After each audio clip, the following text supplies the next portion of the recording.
Stuff will make you a goddamn sexual tyrannosaurus, just like me.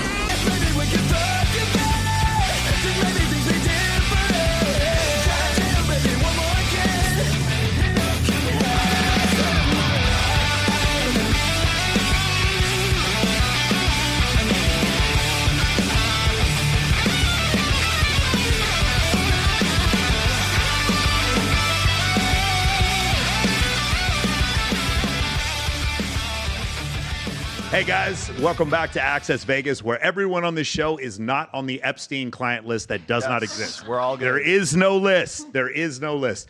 Welcome, guys. I'm happy to have everybody back here. We got some very special guests, so let me go ahead and introduce who our guests are today. She is returning from us. She is from Virginia. She's a real estate agent and a bartender. It's Meg. How you doing, Meg? Hey guys, how's it going? Also coming back to her, she just showed up 2 seconds ago. It's Shelly Jane. Shelly, how you doing, Shelly? Guys, literally, she just walked in the door. Okay, she's from New Jersey. She's a podcast host, and she's a personal cat sitter. She watches after my cats. Oh, actually, hold on. I'm going the wrong way. She's from Hawaii. She's a spa entrepreneur. It's Adrena Jade. Adrena, you guys may have noticed. Adrena has been on our flyer maybe 7 times because she keeps flaking on us, but she actually showed up today, which is pretty amazing. She is from New Jersey. She's a podcast host, and she's my personal cat sitter. It is Bree Hunter. Bree, welcome to the show again. Thank you. Yes. Okay, nice. He is from Vegas. He is a huge podcast host. I think he's got the world record for most episodes in a month. It is the host of the Digital Social Hour, Sean Michael Kelly. How you doing, Sean? Good, I'm good. Welcome. Welcome to the show here, brother. Thank you. She is from San Diego. She is a barbecue owner. It is Jennifer. Jennifer coming back to us once again. Yes. Keep clapping. Don't stop clapping, everyone. All right, there we go. She is from China. She's a jeweler and a content creator. Please welcome Daisy Chen. Hi, guys. Hi. Nice. She knows how to use the microphone. Good. Guys, he was the subject of the book The Game, the New York Times bestseller, the star of VH1, the pickup artist, and the founder of the Venusian Arts, and my good buddy for 17 years from Toronto, Canada. It is Eric von Markovic Mystery who's in the house. Nice. And she is originally from Serbia. She sells AI bots and digital marketing. It is Katarina. Katarina, welcome to the show for the first time. Welcome. She's from Lubbock, Texas. She is actually a Red Raider. She's a glamour model. Zoe, welcome to the show for the first time. And she is Alexandra from Compton. No, she is Alexandra Compton from Portland, Oregon. She's a VIP host and a foot model. Welcome, Alex, back to the show one more time. So let's see those feet. Can we see those feet? Let's do it. No, we can't. Oh, there's some feet right there. There we go. Show some feet. There we go. That's free. That's free. Put a 1 in the chat if you would pay money to see those feet. Let's do it. Put a 1 in the chat. Awesome. Real quick, guys, just a couple of notes. This Saturday is going to be Babes in Toyland. We're going to be doing it for Support the Troops. It's going to be in Los Angeles at the Mondrian. If you guys want to come and check us out and support us for that. On August, the August 2nd, Eric is going to be speaking at MOA Summit. I'm going to be speaking at MOA Summit for all the people who are going to be coming in town for that.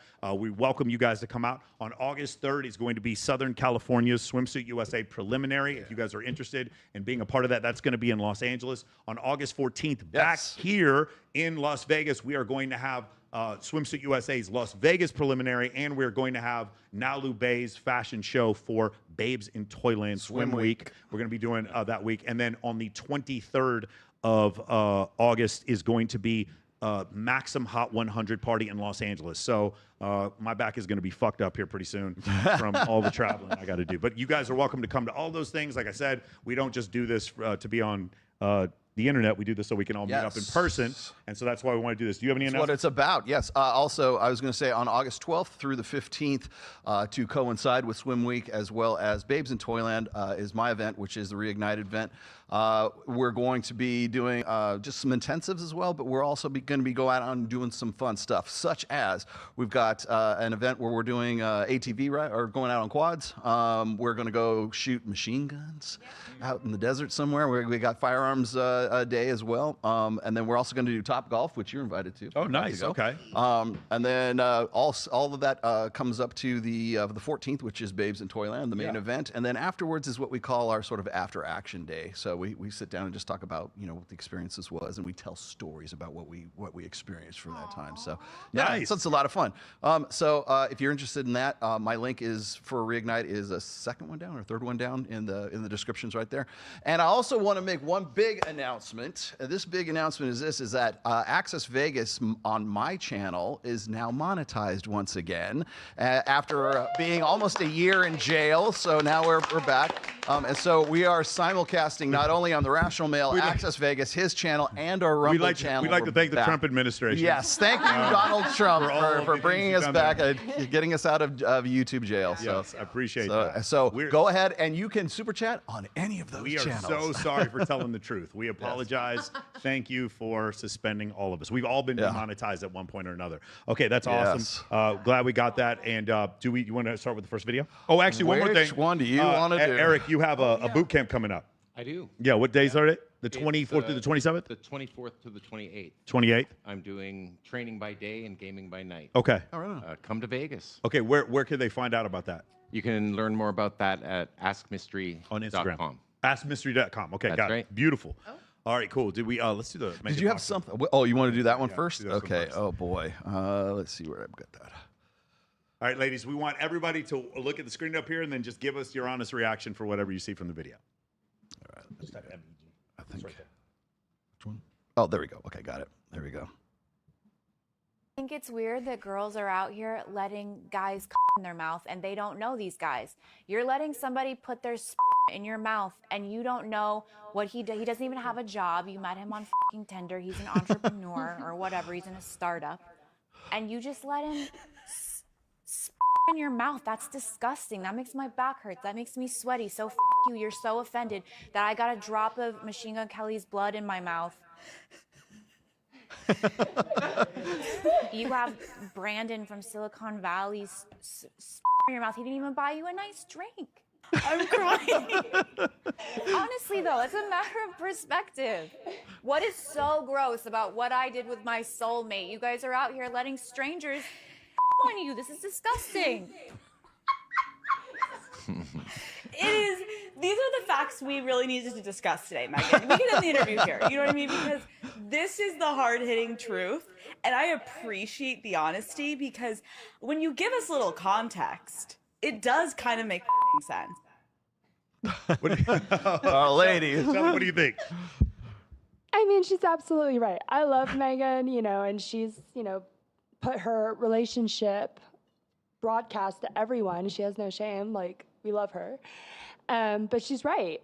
Like, you're going to go do whatever with some random dude you met at the bar and just sleep with him the first night or hit it off in the bathroom or go to his car. So it doesn't matter what she does with Machine Gun Kelly because that's her soulmate. Daisy, what do you think? What do you think about what she said? What was she saying? She was saying you're just like, hey, whoever wants to explain to Daisy what she said. Oh, no, What was we that have to hear about? that again? We're going to have to review No. it again. She's saying, Better, yeah. She's saying she's like these girls are Like letting a guy split? Huh? Like, Strings? she's with him. She's in a relationship, and she's letting... Like, No, Daisy does not understand what she was saying. What Megan Fox was saying was that you're letting these random dudes come in your mouth, and you're not and you're criticizing me for what I do with my soulmate. Oh. I mean, not her I don't soulmate anymore. do any of that, so. She doesn't do any of that. All right, awesome. All right, Abstinence. there you go. Daisy Chen said was abstinence, the right? Put a 2 in the chat if you believe that. Let's go ahead. Katarina, what do you think about this? She has a point. Like, she married this man, and like whatever goes on, and I think anybody that chooses to judge her for it is just, I don't know. People have done much worse things. It's kind of like people judge somebody for eating ass, but then like they won't put like the brown part of a banana in their mouth. So it's like, stop judging. Adrina, have you ever judged someone for eating ass? Not judged, but I've never drinking blood but I'm not also going to judge her on that. Like I was kind of like shocked by how she was comparing it to other women. So she's kind of judging other women as well. And in the same sentence saying like, well, it doesn't matter what I do because you let so-and-so come in your mouth. But So it's like, I guess my question is, if he did buy her a nice drink, would then it be okay that he spooched in her mouth? That would make it okay? No. absolutely not. Bree, what do you think? no. So do you draw the line I at think you blood? need to Is do that what more it is? than buy a nice I think drink. it's the relationship part. Like they're in a committed relationship. They want to be weird. Totally cool. not going to judge it. And I don't even think that that's super weird, like if they were doing a thing, but it felt like she was kind of shaming other girls as well as putting herself like, well, I do this, and so don't judge me, but you let so-and-so. How do you know that? Like, what kind of, like, I don't know that. I don't think she was judging. I think she was just defending herself. No, I think that could be true. I think she rehearsed that entire thing. Probably. And because her timing was so perfect when she gave it. I thought it was absolutely hilarious. It was pretty funny. Sean, Eric, you guys have any thoughts on this? I thought she was socially violating. I was taken aback by it. It's changed my view of her, and it made me think, is this AI? Or is she defending something like super deeper that she feels so defensive by that she needed to rehearse? You know what I mean? It's like, that's how it came off to me. It doesn't seem like an original comment. It does seem like rehearsed. Mike, I'd like to know something. Have you ever exchanged blood with any of the girls that you know? Well, didn't No, I mean, obviously there's the Red Wings situation that you have, but that's when you love someone, right? Can we all admit that we do that when we love someone? We don't. Yes. We don't care what time of the month it is. We don't read the Old Testament. We don't have to put women at the end of the fucking city whenever they're bleeding. This is not. Come on, we're all friends, right? We can all talk about this. Okay, cool. All right, beautiful. Do you want to? Anybody else have any comments on this? Anybody else? Bree? No? Bree, you got to grab Matt. Grab the mic. I feel like everyone keeps coming back to me for this. I Is know, that why? because we know you're going to be The controversial. bloodthirsty person. I don't know. Out of like all the substances or like the bodily fluids, I should say, you could put in your body, cum and blood. I'm with both of them. Yeah, that's. You're down with both of them? Yeah, I mean, okay, a little nice. blood All never right. killed anyone. Plus, vampire Nothing says stuff love is like so just in. Yeah. blood exchange, This blood is a generation transfusions. that grew up on Twilight. Like a little blood in the mouth's not gonna kill you. Like grow up. That's how I feel. Yeah. This is why they have so many questions when you go to the hospital. How many things? I mean, if you're in a relationship, I don't think it's a big deal. But with some random person, then yeah, that's kind of. Which one you want? That's what you want. Doesn't it also depend on how many relationships you're in? Like, if you've drinking every of your boyfriend's blood, like, I mean, like, What's use the a condom blood with situation sons. that we're That's talking a about? biohazard at that I don't know. point. I wasn't Fox's aware that Machine blood. Gun Kelly bled on her. I didn't know what Wait, that was. actually, That's my Michael, confusion. speaking of like being like, equal men and women, I feel like if a guy can eat me out on my period or do whatever, then I should be able to take a drop of his blood. That's fair. That would sounds be like fair. egalitarian. That'd be Hey, very as feminist. men across the world, we want to thank you so much. You're welcome. Standing up for you. That sounds like you care about men like deeply. Like I really appreciate There's that. going to be like because 100 Megan Fox comments is a about this, and witch. They're going to go, it's because she's a witch. She's a witch. It's That's like what I was just witchcraft or saying. something like that. She's give a me away witch. over Yeah. there. Come on. Like, I mean, Only that is that Jolie not did it? the blood thing Am I with wrong? Billy Thornton and the same reason. Angelina Jolie did the blood I was just thing about to say with- that, yeah. And they're not together anymore. So is that really your soulmate that you're sucking blood and You know doing what? blood with? Since we're talking In the about moment, soulmates, it is. In the moment. Since we're talking about soulmates, let's discuss this. Can we go ahead and play the next video? Oh, is that what we're doing? Yeah, Okay. ready? Oh, the lesbian one? Yeah. Okay. I didn't know if that was the one you. Sorry. The lesbian one. The That's what lesbian. Lolo asked. I'm like, how is that? You'll Not see. 5 You'll minutes, see. guys. All right. Here we go. Could not resist, so I had to look it up. From the Office of National Statistics, from a 2019 study, in ever-increasing numbers, we are now at a lesbian divorce rate of 72%. So the top 4 reasons that they are reporting getting divorced is feeling ignored, inequality in the partnership, adultery, and domestic violence. Personally, I feel like this lends some weight to men's arguments and complaints about how women are behaving in relationships. Because when you have lesbian divorce statistics that look like that, the girls are kind of telling on themselves. Ladies, what do you think about this? In the United States, the divorce rate for women, for lesbian couples, is 78%. The divorce rate for heterosexual couples is 56%. The divorce rate for homosexual couples is 28%. Wow. So why is it that 80% of divorces in heterosexual couples are initiated by women, and women report that it's men's fault? But when women are married to women, they still get divorced at a higher rate. So even when they don't have men to blame, they're still getting divorced. What do you guys think about this? They're missing the good dick. Yeah, They need the dick. Like, you need the dick. Place. They're missing the Like, good literally, dick. there's something missing. Like, and you're gonna, like, it's inevitable. I mean, and then you have, you have the married couples and you have the gays. I mean, obviously, they just have each other's dicks. They exchange good dicks. So what I want to know in this situation is how many gay men that are married in relationships have open relationships because the common theme here is adultery. So gay men tend to be a lot more sexually open. It was one of the four. So in heterosexual relationships and in the lesbian ones, it's like third.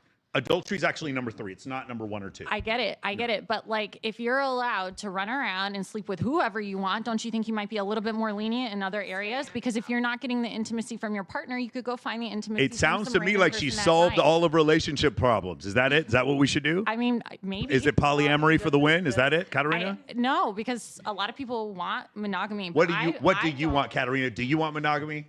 I want monogamy, but I don't think that human beings are monogamous creatures. Thank you, Dr. Buss. We appreciate you coming on here. That is correct. That is a very, very cogent observation. Daisy, what do you think? I think they just need more masculine energy. Yes. And they need real leadership. Yeah. For women, it's very hard to do that. Yeah. So they need good dick, is what you're trying to say. That's not what I'm saying. Yeah. Agree. sexually- Yeah. Dick, totally unnecessary in a relationship. Isn't that right, ladies? Totally just ancillary. Doesn't make any difference. It just, how tall does he need to be? $5 million. What color do his eyes need to be? $5 million. Incredible. And what do you think, Jen? Huh? What? You don't want to answer this? Oh my God. She does not want to answer this. You like But women? Okay. I'm not trying to pick on you. Sean, what do you think about this? Numbers don't lie. That's all I gotta say. Yeah, I mean, I've had people like try to argue this, but it's like, okay, so here's the thing, right? Guy named Robert Trivers back in the 1970s, he comes up with this idea called parental investment hypothesis in evolutionary biology and then later evolutionary psychology in humans. And so basically in every 2-gender species, one of the 2 genders is more picky, right? And the other gender competes for the first gender. And so there's a type of seahorse where the males carry the children, so the females fight over the males. Well, if Homo sapiens and fucking elephant bull seals and gorillas and lions, tigers, etc., the males kill other males for access to the females. You right? So the females are more picky. So the proclivity to be more picky would also allow for you to be more likely to leave the relationship. I don't think it's just 80% of divorces are initiated by women. I think 80% of relationships are ended by women, just in general, because women are more picky. You know, I've seen stats on this where when it comes to marriages and it comes to like if it's formalized in marriage, women are what 75% like are the ones who initiate the divorce. If it is a couple that they're not married but they're still monogamous together, like maybe living together, it's less than that because there's less risk, there's less financial risk, there's less long-term security risk when the jail door is still open. Yeah, the jail door is still open. It's still open, Yeah, so exactly. So if you look at stats, that's what's really fascinating is when you look at like just couples that are living together versus couples that are like formally married together. So it's far less likely for a guy to want to, because it's cheaper to keep her. Right? Yeah. Beautiful. Anybody else have any thoughts on Oh, this? I was going to tell you one more thing too. Like you were just talking about Dr. Buss. Everybody drink. We're talking about how the species that is there's the females are pickier, the males are. Okay, that is dictated by testosterone. I don't know if you knew that, because there's a species called hyenas where the female actually has more testosterone than the male, and the females fight other females for access to the males because they have more testosterone in them. Wow. Yeah. The thought I wanted to share here is sometimes relationships don't end, they complete. So while these statistics seem like negative things, sometimes you have to end a relationship to move on And find yourself. and find someone who matches you better. I totally agree. Right? Yeah, definitely. Can I ask? I want to ask the guy something. Like, do you think that monogamy is a natural state for human beings, or do you think promiscuity is? It's not promiscuity. It's polyamory. Polyamory. Yeah, Okay. What Whatever. about sequential monogamy? Huh? Sequential monogamy. Yeah. So the answer, and I ran this, when I talked to Dr. Buss about it, it is a lifetime of polygamy interspersed with periods of monogamy. Soft monogamy. And so it's like a 10-year period. You have a child, another person. Generally, most people don't go 75 years with the same person. You right? Make sense? Yeah. Okay. Beautiful. Yeah. Natural's a strong word, but I mean, I get this question all the time. That's why I'm wondering. I know, and I throw it. you know my take on this. I've been with the same girl my whole life, so I lean towards monogamy. But I know most guys aren't built like that. I say both. I say those two things can be true at the same time. It just depends on what season of your life that you happen to be in at that time. Because if monogamy wasn't a natural state for human beings, then none of us would be here. Because we have to be invested in our offspring. Because human beings need, like, we have 9 months of gestation, and how long does it take to take the baby from being an infant that's completely helpless to being able to feed itself? You know, where, like, if you look at, like, say a horse, like a pony, that pony can run a half an hour after it's been born, right? So it's pretty much self-sufficient, you know, to a greater or lesser degree. Whereas human beings, we rely on our intelligence, and so to develop that intelligence and everything else, it takes parental investment in that child. So is monogamy a natural state? Yes. Is promiscuity, polygamy, whatever you want to call it, is that a natural state? Yes. They both can be true at the same time, and I'm sick to death of having to make this binary answer of, oh no, yes and no.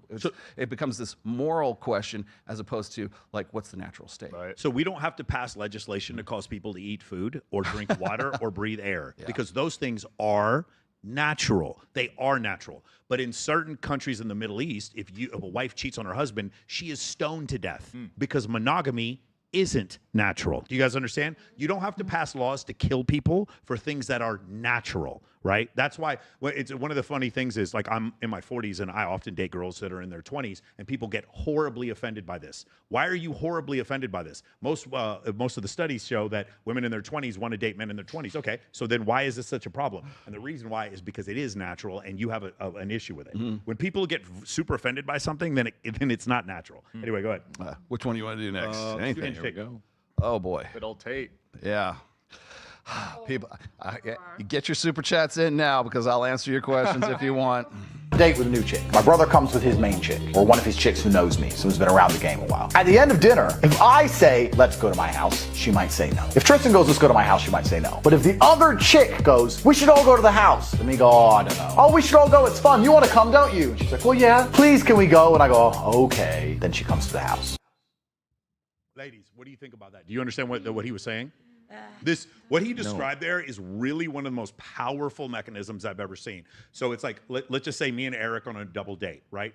If I ask the girls, let's go back to the house, could come off as creepy. He asked, it could come off as creepy. But if my girlfriend asked the girl he's with, to come back to the house, it's way easier. Or if we're all at a club and we say, hey, let's go to an after party. If it's two girls asking the girls to go to the after party, it comes off way safer, I guess, and way more. Like, maybe the word is fluid. It's more fluid than when a man does. Do you agree? No, as a VIP host, I'm one of the few women that do what I do, and that's where I come in. And the guys can text me like, "Hey, these girls need an only girl." Great. Yeah. Hey, girls, like, we're going here. Okay. Because they'll do whatever I say. Because I'm a safe space. Because anyone I take them to is going to be a safe space also. Nice. What do you think about this? I agree. You agree? I do. Yes. I've actually seen you do this, Jen, before. We were like, let's all go eat. And Jen's like, okay, let's go. And then she brings I've definitely been like, I'm at a birthday party, go to the bathroom and be like, hey girls, I know these guys like line up, and brought some girls out to the table. And I don't think there's anything wrong with that. I think being friends and sharing friends is awesome. And I think it's very cool, especially in a town where you have places to go out. Like, I mean, they weren't at a VIP table. So now they are. Zoe, what do you think? I went to an all-girls school for middle school and high school, so we didn't have access to men, and it works the other way too. So, it does. So for the guy, like one male friend, and you get all of his male friends to choose from. There we go. That's how I. All right, so it's really important, guys. We understand we need to use women to manipulate other women. That's what the lesson is here. Make sure you guys write that down and that's how it tweet that. goes. Go ahead. It does remind me of when you invite someone over to, say, an after party, and it's the first time they're in front of that door. Have you ever been in that situation, wondering what's on the other side of that door? And then the door opens, and it's a beautiful woman welcoming you to the party. And then you feel instantly safe.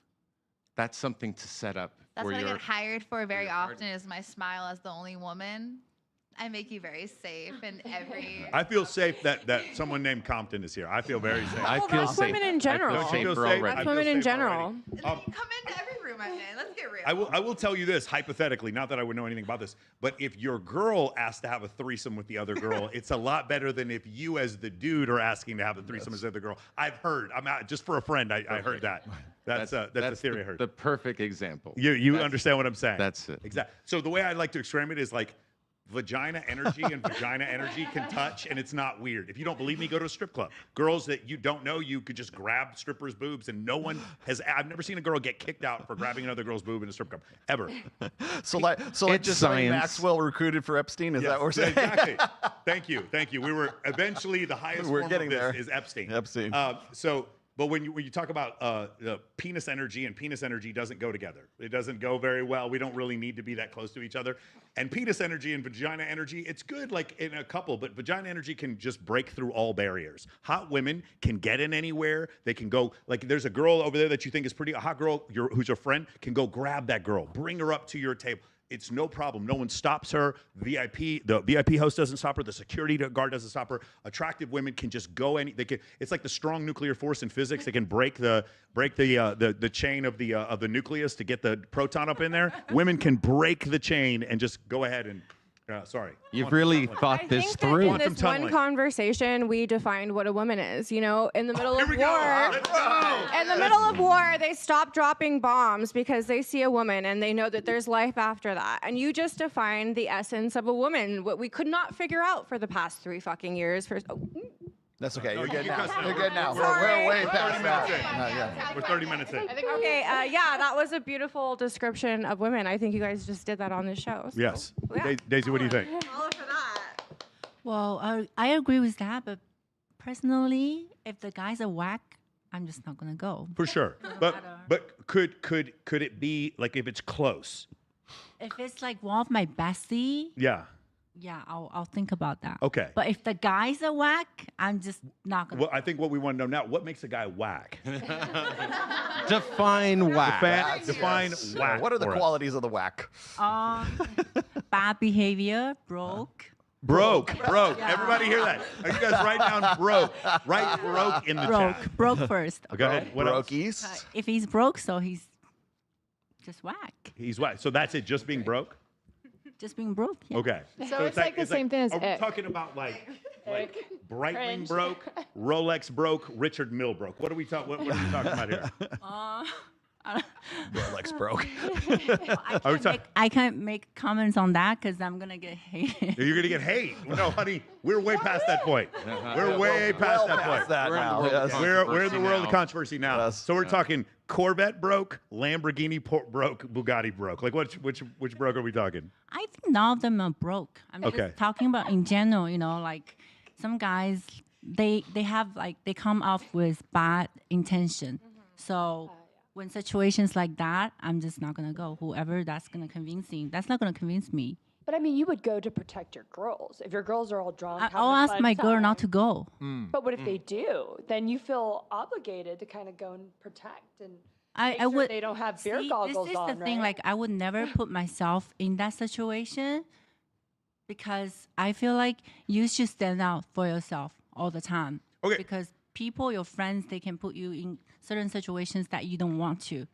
Okay. And- She brings up a really interesting point. Yeah. What do we do as men? I mean, you're in a relationship, but Right. you've probably helped some of your boys get with a girl before, have you? Yeah, right. for sure. What you've obviously probably more than 1,000, right? You help guys get with a girl. What would we be willing to do as men to help our boy get laid? What would we be willing to do? How far? I would walk 5 miles. I would leave my car. I would walk. What would you be willing to do? You'd be doing almost anything, right? I've lied in the past. Lied in the past. Giving up a hotel room key. Best advice I can give to one of my students is to seek a mentor. Yeah. That is Sure. that's necessary, right? That's my thought in this. No, We all need it. What I'm saying is, Eric, in all need comparison it. to women, they aren't doing that. Well, they're not going out. So of what their I'd be willing to do is to be that mentor. Okay. That takes energy.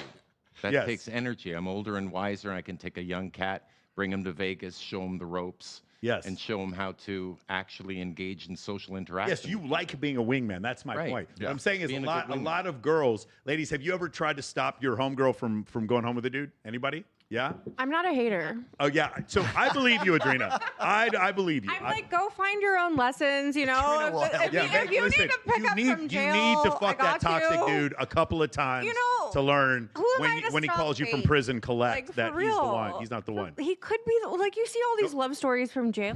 You don't Yeah. know? Well, I bring it up because Daisy was just talking about if the guy was whack, she would tell her friends to not go. You understand? Well, yeah, but there can be whack guys, like, not even at the club. Like, I was on an airplane ride here, and I sat next to this guy, and basically, like, we were kind of hitting it off, and then he brought out his phone to, like, show me how cool this other guy was who was golfing with these hot chicks, and I'm just like, okay, you could have got a blowjob, but, like, now I don't want to fuck with you because that was super freaking weird, and it was Which just part like, was weird? Hold on. The not getting a blowjob part, everyone is now paying attention. Sorry, you were What saying? did they do? Before I said that, like, How could I have so he could have just like talked to me like a normal person, and instead he was like, "Oh, I'm gonna flex on this guy that like went golfing with Trump, and like these are the girls that I know," and he like brought out his phone, and I'm Starts just like, flexing, yeah. and I'm just kind of like, you know, He was I bragging. didn't even tell him like the things that I've accomplished or done. What if he could accurately define what a woman was? Would that turn you on then? No, I think just Does he not get a blowjob trying then? to not trying to like be like that. Like so you guys are always, well, not you guys. I'm gonna say the man space is sometimes telling us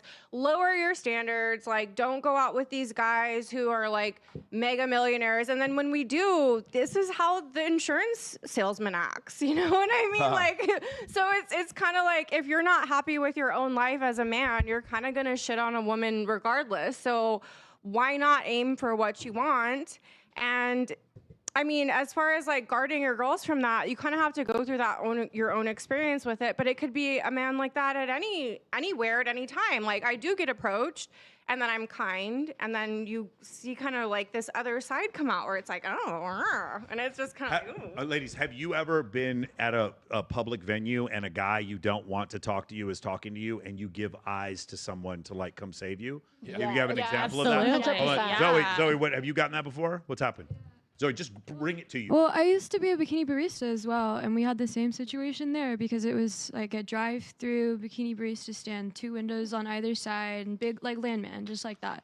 And so if there was a regular that pulled up that you didn't like, you give the eyes, and then suddenly the boss called and you have to go to the back. But the same thing happens in clubs, and that's how we figured out to do this at work because all of my girls would go out to the clubs and get approached by people in the eyes are the easiest way to let them know. Talk about it beforehand. It's like an offensive Yeah, coordinator. no, well, we know that, like, oh, if this guy comes up, like, I'm going to look at you, and that means, or, like, send the letter X, something like that. So Come my save favorite me. is when my female friends do this to me. There's like a creepy guy talking to them, and they want me to come over, and I walk right over and pretend to be gay. I'm like, no, you should fuck her. You should definitely fuck her, 100%. I feel like most guys know now. So like I've had several incidences where I'm I like, disagree, Shelly. I No, think they most, do, I think for men me. rates of autism are outrageous now. I think men I have go- no I go up- fucking clue what I they're go doing up right and now. I'm just like, this is my boyfriend, and they just play along with me. Yeah. Right. I- and they protect me from the weirdo guy that I'm trying to escape from. Yeah.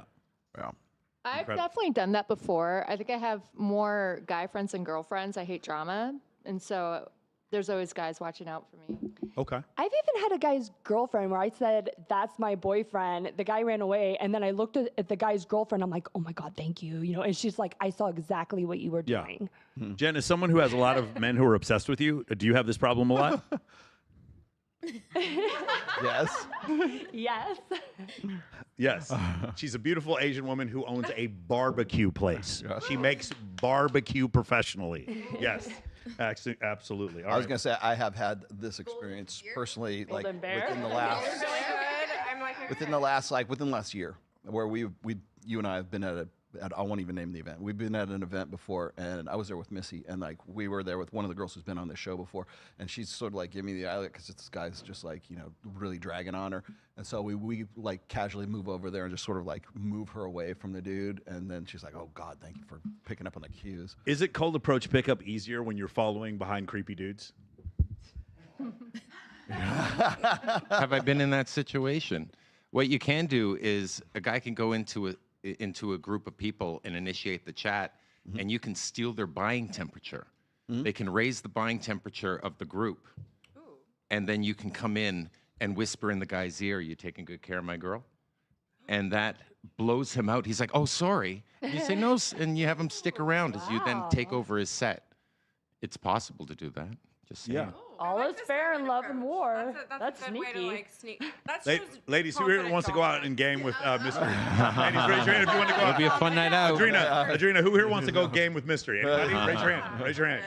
Nobody else want to pick up chicks with Mystery? Raise your fucking hand. You don't. How often you get the proto pickup artist there? You don't want to go out? Please.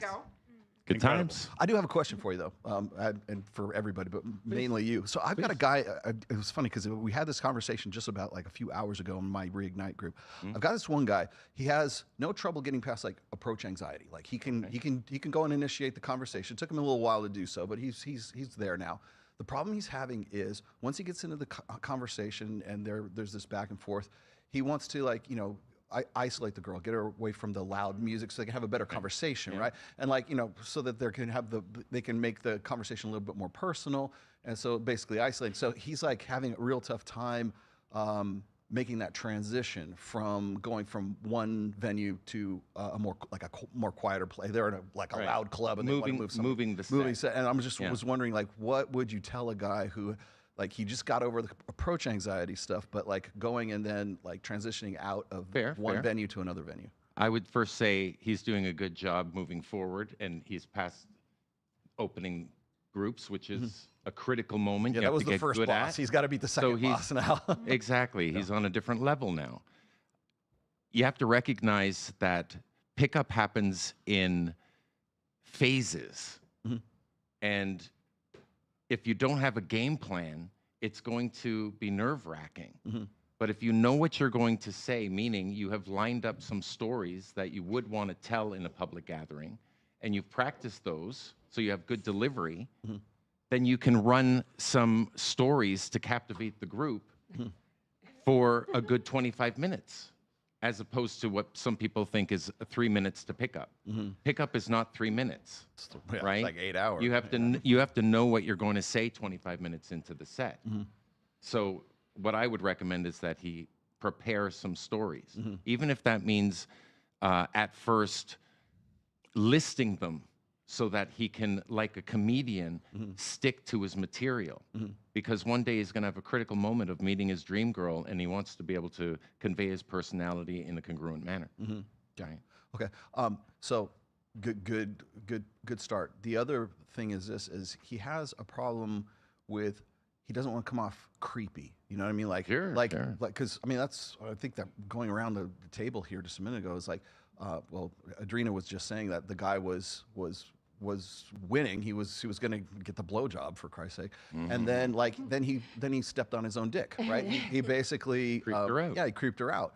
And so that's what he was worried about, is like being able to say, hey, let's get out of here. You do want to go to this, cafe or this, quieter bar kind of thing, because he's worried that taking the girl away from like her friend, her set, that in doing so, like she doesn't know that he's not like a serial killer or something like that. Right.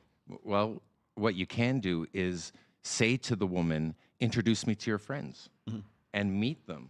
And then you can befriend them and get peer approval to isolate her, to move to a sit-down situation and talk to her one-on-one with peer approval. I was gonna say that like the biggest thing is like having the peer approval. Like if my girl's talking to a man and either he says, "Hey, I'm gonna take your girl here to have a conversation," fantastic. And I look at my girl, she's like, "I'm good, good." That's like a group, because like we're all of us girls are looking out for each other at all times. So if she wants to walk away, I was gonna say, if she walks away with a person, I'm like, "You good? Good." That person vouched that they're gonna take care of them. They just want to have a conversation. Fine, have a conversation. I'm not gonna be a part of it. But then if a couple times, minutes go by, and my girl's not back yet. That's true. Then I'm gonna start texting, "Hey, you still good?" Trust is She's like, "I'm in the bathroom with this dude. I'm fine. They're in the bathroom. That's fine. I'm in the backseat of this car. Leave me alone." That's what they Alex, say. you and I have done this before, where you text me and you're like, "Hey." That's what I'm saying. It's verbal eye, but there's about you make that meet that I want to take you away, and then there's some kind of either I or a verbal conversation. Yeah, sure, you can take me away because you earned that. Yeah. Peer approval. Peer approval is important. And then you have permission to isolate and sit down. And that's the dream, isn't it? To be seated one-on-one, getting a chance to know each other. Yeah.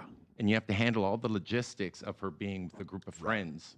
So meet the friends, disarm them, befriend them. Yeah, disarm. Right? Befriend them and get peer approval. Incredible. Take their Communication is guns, key with disarm them from the party. Wait, wait, say that again, Meg. Say that again. Communication is key with everything. In every friend group too. Here, here. Yeah, period. Incredible. Yeah. Something I want to bring up because this is kind of a momentous moment for some people who are here watching. So I'm gonna bring up a weird analogy for those of you who watch American football. Back from like 54 to 59 in the 1950s, the New York Giants, their offensive coordinator was a guy named Vince Lombardi. I know you probably don't watch American football. Do you know what the Super Bowl trophy is named after? It's called the Lombardi Trophy. The defensive coordinator for that team was Tom Landry. So Tom Landry was he ended up going to 5 Super Bowls with the Dallas Cowboys. And the reason why I bring that up is because the greatest offensive coordinator and defensive coordinator were both on the same team. And I've made this analogy several times that the original defensive coordinator was Rolo and the original offensive coordinator was Mystery. Mystery was, because when you think about any one of these ideas, go get the girl, right? Go, so it's pick up, cold approach, social circle, all these different manifestations, that's offense, right? But you and I 17 years ago were never discussing body count, prenups. These were never things we were discussing, right? Those were not, because in the pickup community, it was just all offense. It's like it was A1 to C3, right? That was the thing that was important. With Rolo, the different situation was, it wasn't much about pickup, but it was more about don't have this girl take all your money. Don't have this girl break your frame. Don't get into a situation where you're living with a girl at the wrong time or you're breaking your own boundaries. And so I've always felt like, because I've always seen this contrast in the media between red pill and pickup. And what I've always thought is pickup is the offense and red pill is the defense. And that's the two coincide like that. It's like two sides of the same coin. Yeah, I've always expressed it as like the red pill is like more like the theory, and game is the practice. And so you take the theory out into the field, and the game is the practice of the theory, and then you take the data that you get from the game, bring it back, we say, okay, this worked, this didn't, and then you just readjust the theory again, take it out, go out there, and each one is incomplete without the other. Yeah, like I rarely talk about prenups or fucking 304s or body count when I'm talking to pickup guys, and I rarely talk about pulling threesomes when I'm talking to red pill guys. Does that make sense? Yeah. Like it's very like one side is very much all offense and the other side is defense. One of them is, hey, let's go figure out how to date the crazy stripper, and then the other one is don't stick your dick in crazy because then you end up owing her a bunch of money and get pregnant by the wrong person, right? They're getting that confused. Yeah. They are getting that confused. And so you'll sit down in a date and they'll just start fucking being like, you know that 5% of the men gets only swiped, and they're like, and I'm like, whoa, I don't think it's like, I think you gotta like use your brain a little. Like, I think there's more to this, and I love the way that you put it. Like, there's a theory, and then there's the game, and you put it into practice. Whereas, like, I feel like they're taking the theory and they haven't got the game part. It's just kind of like coming off super weird to women. Or We're like, what? They never live in game, and they're all just stuck in theory, or then it's all theory and no game. That was right? perfect, Yeah. what you said. So, and then that's why I said that each one is incomplete without the other, because you need the data from the game to readjust the theory. Theory has to go out and say, okay, try this. Then you go out and you practice. It's basically scientific method is really what it is. Yeah, It's and scientific method. Again, pickup is about getting a girl without using money, and then red pill is about having a girl not take all your money, right? I need to have some brains. I'm sorry. Red pill seems to be a group of people who are operating from a place of pain. Some of them can be. They can be, yeah. Right. Can be. And fear. The No doubt. The problem Yeah. is the problem with that is it's whatever you want it to be if you don't like it. So the original. So just right. You remember you and I had a conversation in my kitchen earlier where we were talking about the manifestations of pickup now are not what you used to do. Right? Okay. You said direct game is an abomination, but a lot of pickup guys do that. Yeah. The people who claim to be red pill now aren't red pill. Like the original red pill from the forums back in 03, that has been bastardized to where it's like, we hate all women. It's like, no, red pill as it is a derivative of evolutionary psychology. I believe in that. But what's happened is since then is a lot of people have used it, like you said, to manifest their own hate on Twitter. They're naive. Well, the way I describe it is this: like the one thing that really gets me about people trying to sort of redefine the red pill is I've always looked at it this way. Red pill's a praxeology. It's not an ideology, meaning that it's just the data. It's just, these are the stats, these are the research, this is the data. Do with it what you're going to do with it. Practice is a different thing than just having the objective observation of what that data is. Now, I've described it this way. The red pill is like fire. You can use a fire to heat your home, you can use it to cook your food, or you can set yourself on fire and set your friends on fire and set the neighborhood on fire with it as well. It's not inherently bad or good, it's just in the usage of that, of whatever that is. The problem is then it gets appropriated by guys who don't know how to use it, and what they do is it's children with dynamite, right? It's they go and they take this data and it confirms whatever their pre-existing biases happens to be. So if it's a negative bias, then they use it and they oh no, I'm never going to be able. It looks maxing black pill. It's a tool for an artist, and some sure. people Exactly. make bad art. Well, that's but do you remember? Still paying women. Do you remember? These are the guys who are red pilling. Okay. Yeah. Again, taking you out on most guys who are in the red dates. pill are not paying women. No, but I they understand really what you're are. saying. You'll go out on paid dates with these guys, and they will sit there and red pill you like about your fucking egg count, about all of these things, and it's like, dude, I like. Wait, you went on a date with a dude who started talking about your egg count? Yes, and he also paid me to go on a date with him. So that's the crazy thing. I'm like, I was so confused. Ladies, let me tell you something. There's If you have an confusion out OnlyFans there. and a dude wants to subscribe to your OnlyFans to talk shit about you, good for you. Good for you. I like paying. Make money from your haters. Send super chats to insult me on YouTube, and I was like, you just sent me money to insult me. Keep it coming, buddy. Keep it coming. Like, what does that say about the world? Yeah, no, I think save us, you guys. Please so save it's us. just one of these things where like Democrats use the dumbest things Republicans say against them. Republicans use the dumbest things Democrats say against them. And then the same thing, there was controversy about pickup where a lot of it were guys that I don't think were really representative of the pickup community doing things that were skirting the law, like really, really crazy stuff, and gave pickup a bad name. The same thing has happened with the red pill. The idea, so there's this idea on dating apps, top 20% of guys get like 60% of the right swipes. They get a lot. And so what they've done with that is extrapolated that to saying red pill guys say that 20% of guys are fucking 80% of the women. And none of us are saying that. This is something that they bastardize so that they can write articles about us. Us, I'm not really red pill like he is, but like they still do this in order to, they use it against you. Does that make sense? They use the worst part of it against you. And so that's why a lot of people have the opinions they do. You're working from a position where if you make any objective, like just in the most measured, most neutral, most innocuous way, if I go and I just present data, you can't just present facts and data and stats without telling people how to feel about those stats. Because people want you to, okay, what am I supposed to do with this? Tell me how to live. What should I, you told me all these stats. Does that mean that I should hate women? Does that mean I should love women? Does that mean, and if you don't, they will hate you for it. Well, that means they have more questions, and they should be asking you guys Well, about it because you guys are awesome. Well, you know, they want somebody to give you like 12 rules for life. They want you. They want a one-size-fits-all cookie-cutter template for them to go and follow step by step by step by step, so they can be successful and get laid just like everybody else does. And the problem is it's really an individualized approach rather than this cookie-cutter.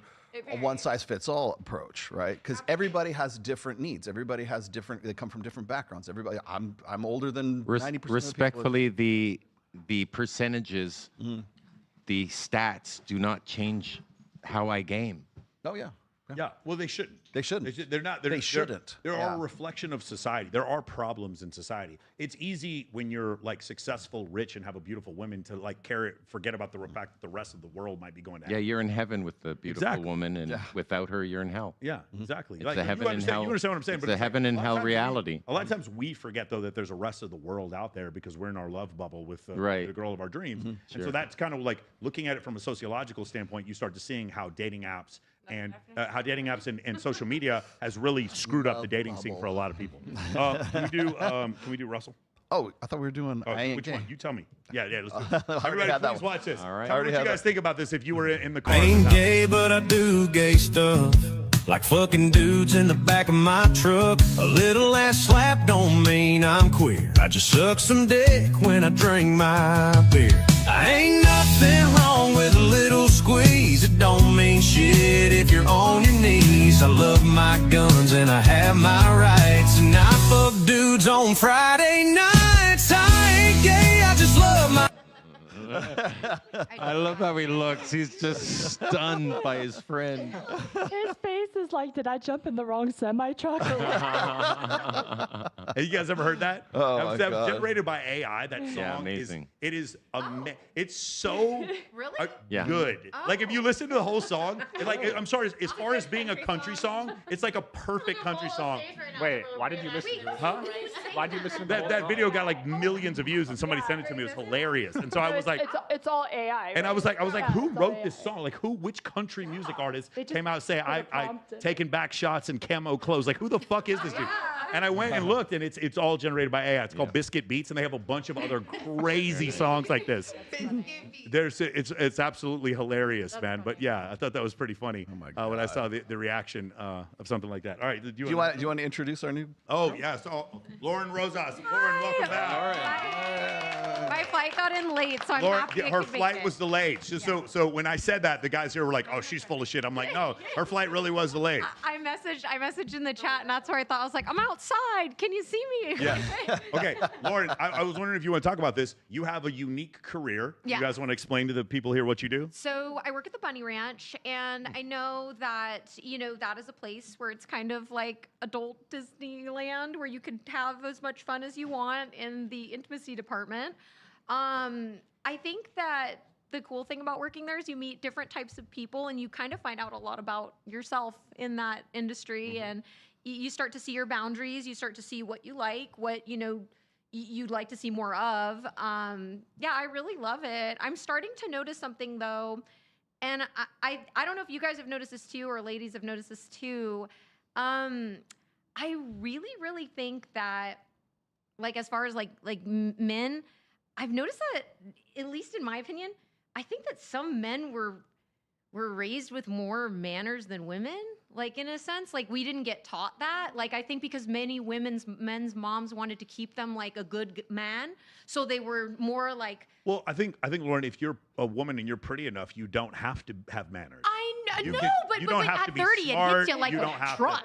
At Huh? 30, it'll hit you like a truck. And I think that there's this thing where I think that, like, men, because, their moms are like, I want a good man, like, to grow up and him be good. So they're taught manners. Men are really implemented. But I see that women really aren't. Like, some people are like, oh, yeah, my mom, like, daughters, like, I talk to them. They're like, I was chopped liver, like, compared to my brother. Yeah. So, it's really interesting to see that family dynamic and to hear it repeated many times, even in the couples. That Well, Lauren, I think what's fascinating is how open you are about your job. You work as an escort at the Bunny Ranch. Yeah.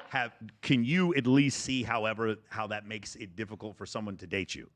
Yeah, oh, big time. Well, sometimes, like, I'm not there. I always tell people, like, I'm not there to foster delusion. Yeah. I'm there to, be a friend, and possibly even a longtime friend, because I have been friends with people in this industry. I've been in this industry for over 10 years.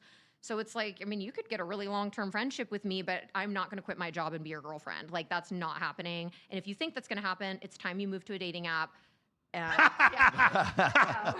So the reason why I bring this up, before we were talking about monogamy, and this is the complete opposite side of the spectrum. I'm an escort at the Bunny Ranch, and I will not be your girlfriend. No, I won't. That's the complete opposite end of the spectrum. At the Tantra retreats, they're like, when you provide love in any industry, you're providing intimacy, you're providing yourself, but you're not here to foster delusion. There's a difference between providing intimacy and literally feeding a lie. But what if you meet someone you really like and he has good dick and you got dick tunnel vision and you're just like a big allowance? I think you might be past dick tunnel vision. I have a theory. I don't even save a phone. I'm sure you meet someone great, but what if they're like, here, baby, here's $5 million, walk away.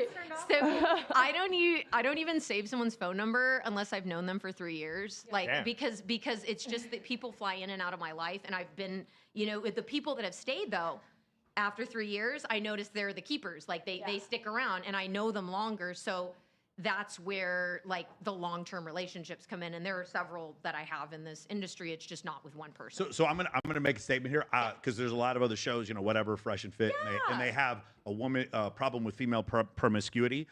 I don't have a problem with that. I have a problem with hypocrisy. Yeah. And so that's why I don't have an issue when I have a girl in here who's a porn star and is like, I am a porn star. It is difficult for me to find a monogamous relationship. Or if I have someone who's an escort. What we have an issue with is when a girl comes in here and makes fucking horrible decisions and then complains about men. That is hypocritical. That's the issue that we have. It's not, if you want, like, again, Bonnie Blue and Lily Phillips aren't the problem. They were gonna be in sex work no matter what. Yeah, there was there was no way that they were going to do she was not going to be a surgical nurse. She was going to fuck dudes on camera. That is what she was destined for. Yeah. The problem isn't them. The problem is the guys bitching about them when 1,000 men lined up to have sex with I thought it was Blue. 10,000. 1,000, no, 1,000. Well, like, 1,057. the world's gonna whirl. Make up a The number world now. is gonna whirl. Period. The world's gonna People whirl. don't believe it. Absolutely not. Hey, I got a good super chat question for Lauren real quick Yeah. here. Rational Redneck says, question for Lauren, how many of your clients are incels or are black pill? There are actually some that I know, but you know what they say? There's this one guy who said he was black pill and he ended up doing a party and he's like, I ended up growing out of it. And I was like, what? And he said, yeah. I said, because a lot I of went to the gym. Well, he said I started getting laid. He said this. The guy said this. He says at first he's like they start out as incels, but when they get to black pill, he says that's when they're all like older men that are in those chat rooms, and then they try to get the younger guys to be a part of those chat rooms that are much younger than them. And he said that a guy, he came to the ranch. I won't disclose his name, but he said he was super cool. I wouldn't have even ever known he was involved, but he said they said some pretty dark stuff in there. And then he said, I finally just discovered that I could have sex wherever I wanted to and just left. But he said some people, that's their identity and they stay there in the black pill forever. And then it impacts them and they just kind of fish for new people. Mystery, have you had any experience with black pill guys? Define black pill. I was just going to ask that. Okay, who here I was want, about to does say anyone too. want to What try are to we define black pilling? pill? Is this like you know the what this is, doms? Sean? Okay. Are we doming So them? black pill is the idea that women only care about a man's looks. And if you want those are looks max. Yeah. This is not a dominatrix There's thing. other branches of it. No? Yeah. Black pill specifically, that's what they think. If you aren't good looking enough, if you're not a traditional good looking man, then you need to just give up on dating. That's what black pill means. Right. It's giving up. It's nihilism. Go ahead. It's giving up. Yes. He said there was a lot of gay men in the black pill, but naivety. not in red pill, but in black. He said I can't there imagine was. being gay and black pill. Like, I can't imagine anything easier than getting sex when you're a gay man. Like, what are you talking about? They're very good looking. I mean, hey. Black pill guys are just the black pill guys are just basically doomers. There are the looks maxers, of course, but there's also the guys who think that if they don't have enough money, if they don't have enough good looks, it's like whatever is They're just their- excusing whatever themselves out of going to the nihilistic. It has party. nothing to do with dominatrix. Well, black pills, they're trying Reasons to not get to the party. Yeah. Well, You they haven't crossed the abyss. But then they use that narrative to track in the other young ones. Yeah. To Well, track no, in the the young. problem is like the main, like one of the big black pillars is like wheat waffles, and the dude is better looking than me. It's ridiculous how stupid this is. Like, it's dudes who are fat. It's dudes who are fat, and they're just like, I give up on women. How about not being fat first? Could we do that first? And then the other part is like, you have a shitty attitude. You mumble when you talk. We can't understand a fucking word you're saying. Oh, these Western women and they're fucking delusional. Whatever. Right. Bro, I'm telling you, I know dudes who are shorter than you. I have a client who's 4'11" who fucks. You can kiss my ass. I know this shit works. I have clients who are Indian, Sandeep from New Delhi, dating a tall, blue-eyed, blonde-haired woman. You are full of shit. And that's the thing. These guys, they have a problem with it. And so the nihilism, here's the craziest part. Whenever I try to debate the black pillars, pew, like Speedy Gonzalez, they will not even talk to me because there's too much proof that this isn't true. But yeah, that's interesting. We have a black pillar there's some black pillars in the comments right now. Oh, of course, yeah. Well, there's hope for you. Wait, I'm 'Cause you're sorry. getting them I at- need you're to catch getting them up. off So, to like, do it. basically, they're not the good-looking guys, but they think that they're not good-looking enough. When I've met the black pill dudes and they turn their camera on because they'll come on like these conference calls. I found that they're just kind of average.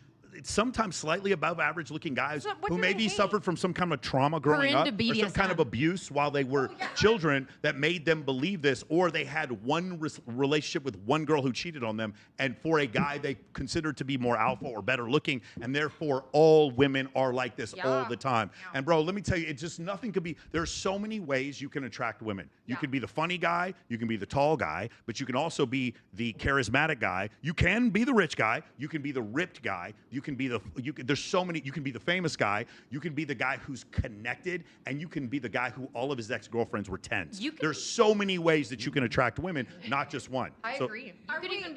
Or all of them. We dominating these men? Are this a domination community, or is this the guys who think that they're too ugly to be seen? That's my question. I don't understand. From the black pill that I've talked to, that I've seen at the ranch, that said they ended up like growing out of it or getting out of it, they said they were into BDSM for sure. Okay. Like, and they wanted the women to be submissive to them because they wanted to learn to be dominant. So they want to learn. They want to learn. They want to have dominance in their life. I think they want gentleness. I think that that's what they want. And for me, like, I'm kind of a tough chick, so it's like I want to learn that. So like there was this one time where I'm like, hey, if you could kind of like, if we could kind of like learn that together, like that'd be cool. And it worked. It was fun. And you know, you're just exploring. But it seems a lot of them want like submissive, very BDSM, but they want to be the dom. But they have to learn. But you have to teach them how to be the dom because they don't know how to be one. Now I've looked in. Sorry, I've looked into this. There are wolves in the dom submission world. Like you can pretend like, oh, I'm a submissive person, and then actually be alone with somebody and switch I'm a up switch. on them. I'm a switch. So I'm. See, this is I'm training right now in Dommy Mommy, like, cause I turned 30, so like, why not? Like, Nice. Yeah, I mean, to Adrina's point. Yeah. I have been on shows, very large panel shows, where the comments are just doing nothing but trashing women. And then I always do this. Who here has an OnlyFans, by the way? Just raise your hand. You have an OnlyFans? So three of you have an OnlyFans. Okay. Oh, 4 of you have an OnlyFans. So I'll ask all the girls the day after, did you get new subscribers? And I've had girls say, I've got 1,000 new subscribers the next day because they went on the show where they're being trashed the whole time. So it's like there is some, remember I talked about hypocrisy? Yeah. It's the same kind of hypocrisy. Like I don't, like again, if you have a 900 body count, you have every right to do that. I just don't want to date you. If you're a guy, and it's like one of these things where it's like, I'm not being hypocritical about it. These dudes are just being bothered by women who would never fuck them in the first place. That's the issue. Because there's two things. Number one is this thing. It's calling girls 304s. It's fucking trashing them. It's judging them, whatever. And listen, I get it. I'm guilty of watching this shit just like everybody else. I understand it's all over the internet. And then this is a new bench press max making $1 million a month. Okay, this is dating the woman of your dreams, having your dream home, your dream pets, and your dream family. I'm only interested in this. I don't give a fuck about this. That's gonna get you all. But this right here is a terrible way to grow on YouTube because nobody gives a shit about this. This right here is a great way because it creates conflict, and that's why it's so difficult for some people who try to prescribe solutions to grow as fast. Like Eric, you're better. I know this because I've been out with you than 99% of pickup artists, 100% of pickup artists I've ever seen. But yet you don't have a big following in comparison to them. Not even. No, I'm not focused on it. Yeah. I'm not focused on it. I'm focused on other areas of my life. Yeah. Yeah. Right. So, but it's my point though. It's like you're also not on Instagram saying salacious or I'm specifically controversial stuff. not focused on it. Yeah. I've decided to switch out my focus of social media. I've done the fame thing. Yeah. 17 hours of repeating television in America, VH1. Yeah. I've been parodied on Saturday Night Live twice. You know, I've been on Conan O'Brien. I've been on Chelsea Lately, on Jimmy Kimmel. I know what fame feels like, right? So I've had enough of that. I'm doing this for me. I'm a pleasure seeker. I have a. Well, I'm a pleasure seeker. Hold on, So hold on. The jeweler needs that. Know the answer here. Go ahead, ask the question, Daisy. What are you focusing on right now? Yeah, as I said, I'm a pleasure seeker. I'm seeking pleasure. And on the business side, I'm helping others find where the bubbles of love are, right? And how to harness their night so that they can find someone special and connect. You know, I think that's the number one most important thing here is we're all trying to connect with others, right? So I'm teaching them how to do that. It's all about the friends. World problems. It's all about the friends we make along the way. Small groups at a It's time. all about the friends we make along the way. I have a question for you because you've been on Please. so many, shows and everything. My question for you is this: do you feel like? I feel like fame for anyone or anything is always temporary, and I feel that when somebody achieves it, it's like mother-father energy in a sense where your energy becomes shared with the general public to the point where it depletes and you have to become a new person. Ooh, Okay. Is that That hot- sounds like hotspot it's issue? reflecting I love something her. you've experienced. A little bit, Fair. but I think it's a positive thing because it forces you to change. Like there's a force in me. Like I was this person and this person was good, but man, this person could be better. And man, I'm kind of curious. Like I'm in this weird like haircut stage of my life, like like kind of Fair. thing. Yeah. So I don't know if you felt the same way. You've given me a lot to unpack there. There you go. Like you become a part of the like. I don't know, just the communal like energy and like because your energy is inspiring. Yeah, role model, exactly. And then when your energy gets absorbed to a certain amount, then that's when everyone. It seems like everyone after they make an album or do something, they kind of disappear for a while, and then they refresh and come back a different Like person. rebranding yourself. Yeah. A different person. Yeah, I've Not noticed me. that. I have been pissing people off on you. And possibly, Possibly that wasn't done. Yeah, by the way, let me make that announcement. I have blocked 9,200 people on Instagram. I would like to get to 10,000. So I need your help. All you haters out there that think I pay women to hang out with me and fucking hate that I date 20-year-olds and whatever. All you pickup artists who fucking hate that I do social circle game, whatever else, please send your hate my way so I can block you because I'm trying to get to 10,000. Help me get to 10,000. You're not doing something right unless you have haters. Yep. Beautiful. I think you should monetize them. No, I don't block hate comments. What I block is bad leads. Does that make sense? Like because I run a business off my IG. So the way it works is your Instagram, 2% of your followers get to see whatever you post. If that 2% are bots who aren't real followers, then that hurts your engagement. Or if that 2% are people who would never buy because they have such a victim mentality, get them off. So now you're if I could. I'm like 185,000 subs or followers. I wish I could get down to under 100,000, and it's only people who engage with me every day. I wish there was a way I could make people unfollow me who haven't engaged with my content in 6 months. If I could do that, what would happen is your engagement will go up because the percentage of that 2% that they show are going to be more engaged. You're pruning the bush. Yes, for sure. Yeah. I thought Instagram. Bree, how does is that, your though. engagement Like, with all of your little? Yeah, so no, it doesn't get rid of them, but there is a thing where if you want to unfollow, Your you little can unfollow post. like 50 people a day. So I hired a guy in Senegal many to views unfollow. a month I've do you unfollowed get? 70, or I've removed 70,000 followers from my IG because these were people just not engaging, or they had Cyrillic or Portuguese or Arabic in their bio. Then But like, how many times a day can you do that? That's not even a question. I'm sorry, you're not Just Instagram, just but hire like, somebody. Hire somebody. Oh, okay. Sorry. Yeah, beautiful. You wanna go Hey, let me run through super chats real quick here. CHD says, first Access Vegas super chat in a year. Yeah, thank you. We're finally monetized back again. Yeehaw. Rational Redneck says, it's my 40th birthday today. There you go. Hey, happy birthday, brother. Hey. Happy birthday. Hey, listen, according to all the stats, you're done. Nobody wants to date nobody you wants to anymore. date you anymore, But yes. if you go out and you stay in shape, you're going to find none of that is true. And I didn't There's expect enough room at the party for you two. I didn't expect the gift of seeing Mystery on the show tonight. I remember him from when I first got into pickup back in college. Looking forward to tonight's show. Yeah. Okay. Great to hear, man. Thank you. Very kind Brandon words. Lee, compare, contrast my latest book to Mysteries. You mean Mystery Have Method? you read the Mystery? Oh yeah, of course. Okay, so Yeah. you're a It's a player's handbook. handbook. Yeah, mine is a player's handbook. See, the difference is like I'm explaining why shit works, right? Right, It's, right. Again, it goes back to the theory versus a practice, right? Mystery Method is a practice. It's here, like the phases of game and everything like that. When we're talking about when we talk about neg hits, when we talk about the techniques and things like that, I just go into the psychology as to why this works, right? This is the psychology behind this stuff. In fact, I've stripped away the theory because I have limited time on a boot camp weekend. Yeah. And I focused on what can increase their success rate that night. So it's just about practicality. That's all we have time for. Well, on a boot I have camp so many. weekend. I have so many guys who will go like, "Oh, I would never do a neg hit. I would never do a muse mastery. I would never do they've done it before. agree and amplify." I learned it from women.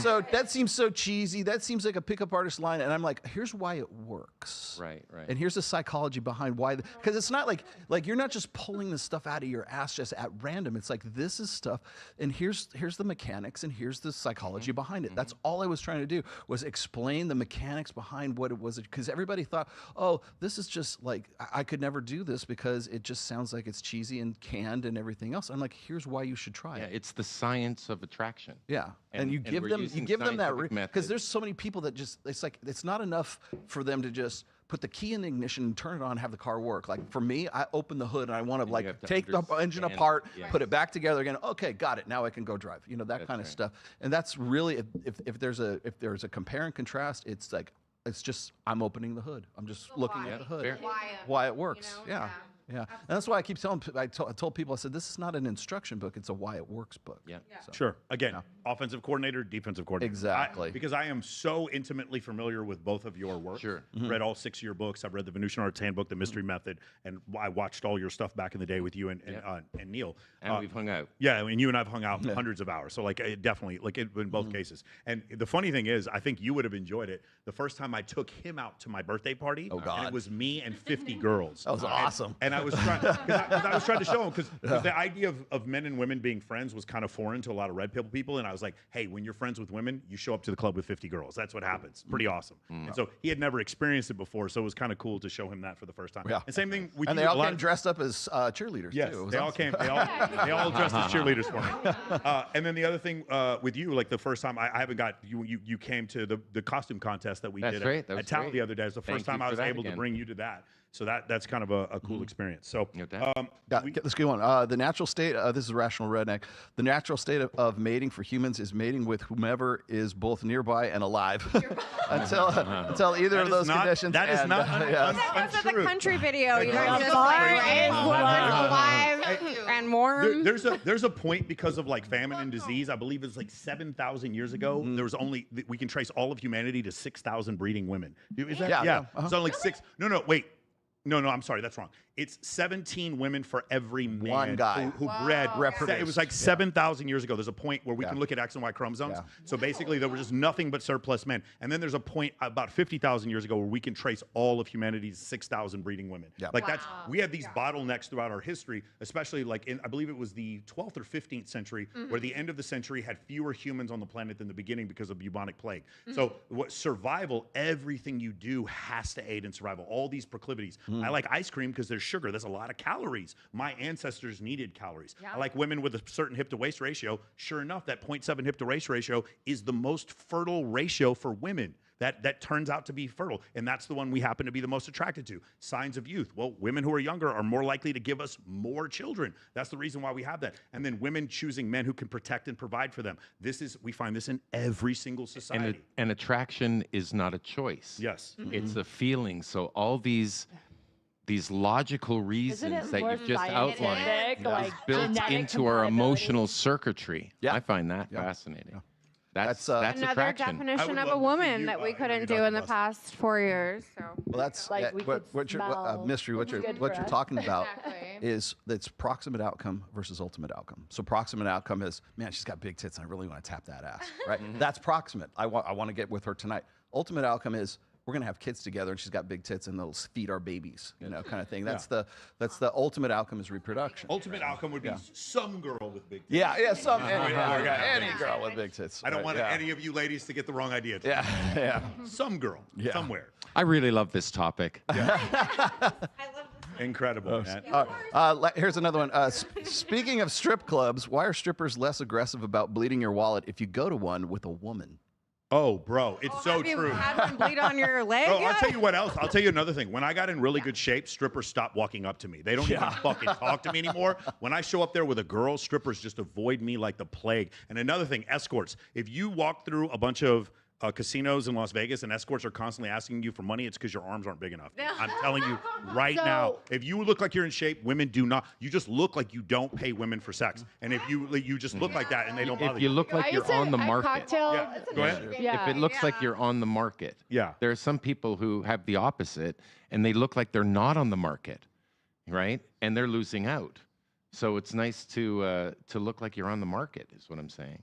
I cocktailed at a strip club for 3 years, and why is the guy going to let the girl that's hustling him watch him at the ATM and press the numbers and know how much he has in his bank account? So That's they're what looking with I do binoculars. stuff all the time because guys get too drunk, so I'm just like, let me help you.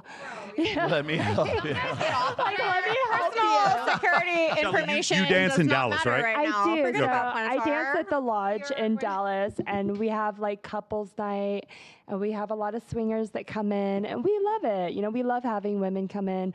I remember some nights there's more women than men, and they love us. They're just like spending money. They're like, oh, let's do VIP with her, and they just. If a random girl comes and grabs your boob, does she get kicked out?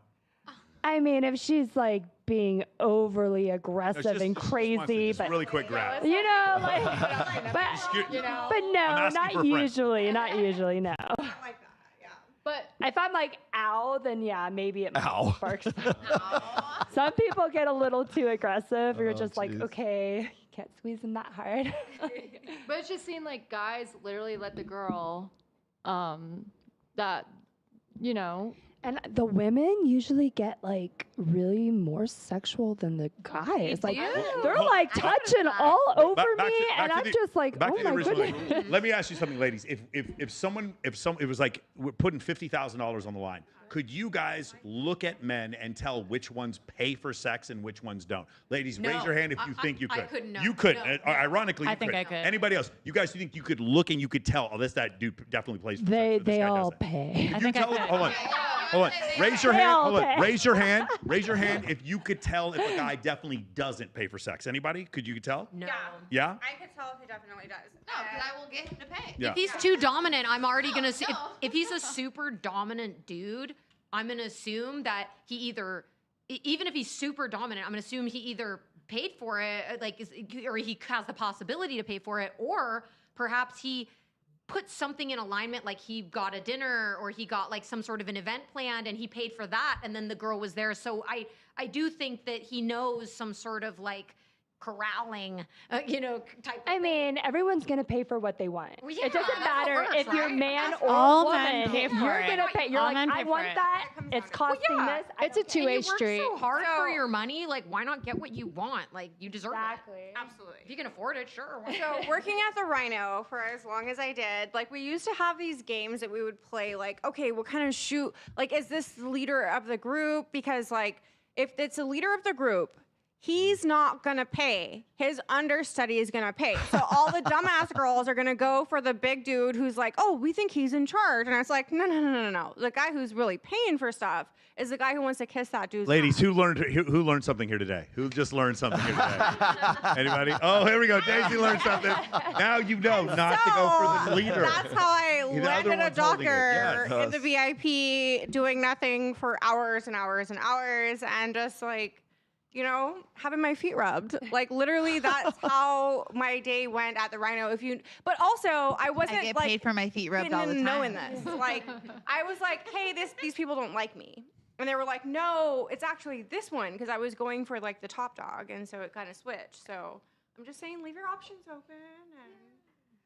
There also are men out there that just like feet. They don't want anything more than feet. Tell us They about it. love fucking feet. So why is it that they love your feet, Explain Alexander this to Compton? me, because Explain this the is feet like thing. this is Well, like first off, foreign I wear size territory. 11, so I got You big have ass size feet. big ass feet. I got big, pretty. I got big, pretty feet. Big pretty feet. Look at those big old pretty feet. Let's do a stomp Okay, off. Shaquille Like, I O'Neal. want to make Look a at that, stomp Shaquille off with O'Neal. you. Also, Let's make Shaquille a- O'Neal let's loves make my a- feet. I'll bet it's Shaquille O'Neal does love your feet. Loves Lift him up, lift him up, lift him up, lift him up higher. lift him up, lift him up. Lift him up higher. Take a picture of that. Yeah, we just got 50,000 people watching us live right now. Incredible. We've broken the record.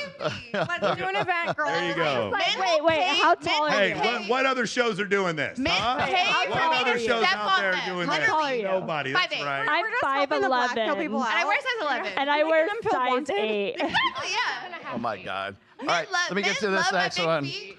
All right, ladies. Yes. All right, Ceasefire. ceasefire. I have pretty feet. Ceasefire. Rational. I got tiny I've feet. done a lot of things. I've done a lot of things to get girl. I've done a lot of things to get girls. Excuse me. I've done a lot of things to get friends laid. I've walked 3 miles back home so he could use my car to get her home, and I've jumped on a grenade. Although the latter took nearly a case of beer. A case of beer for her or a case of beer for Was you? it the grenade, a 300-pound woman. Oh, Listen. Hey, Lauren Rosas says she's outside. Okay, there you go. Thanks. Wait, Lauren Rosas, really? You super chatted? You super chatted. Get back. That's incredible. I was like, I'm outside. Oh man. There we go. All right. Shout out to Sean Kelly. Thanks for interviewing Sartain and Rollo. Looking forward to the next interview with Rollo. Cool. Thank you, bro. Nice. All right. Do we have anything else? Sooner or later. PUA is pickup artists are the best behavioral psychologists. Behavioral psychologists. Yes, yes. Wow. Behavioral psychologists. Don't forget Rumble chats. Okay, I'll get Sammy to grab me those. Thanks for the reminder. Luis, Rollo and Mystery conversing like this is art. Cool to hear. Thank you. Excellent. And then Sartain's been getting a lot of activity on X. His narcissist tweets went viral. I got 21,000 likes on one tweet. narcissist tweet? Yeah. Ready? Here, you want to hear the narcissist tweet? Yeah. What was it? Yeah, retweet. 3% of men are narcissists. 99% of women claim they've dated a narcissist. That's the whole. That's all it was. And it got 21,000 likes.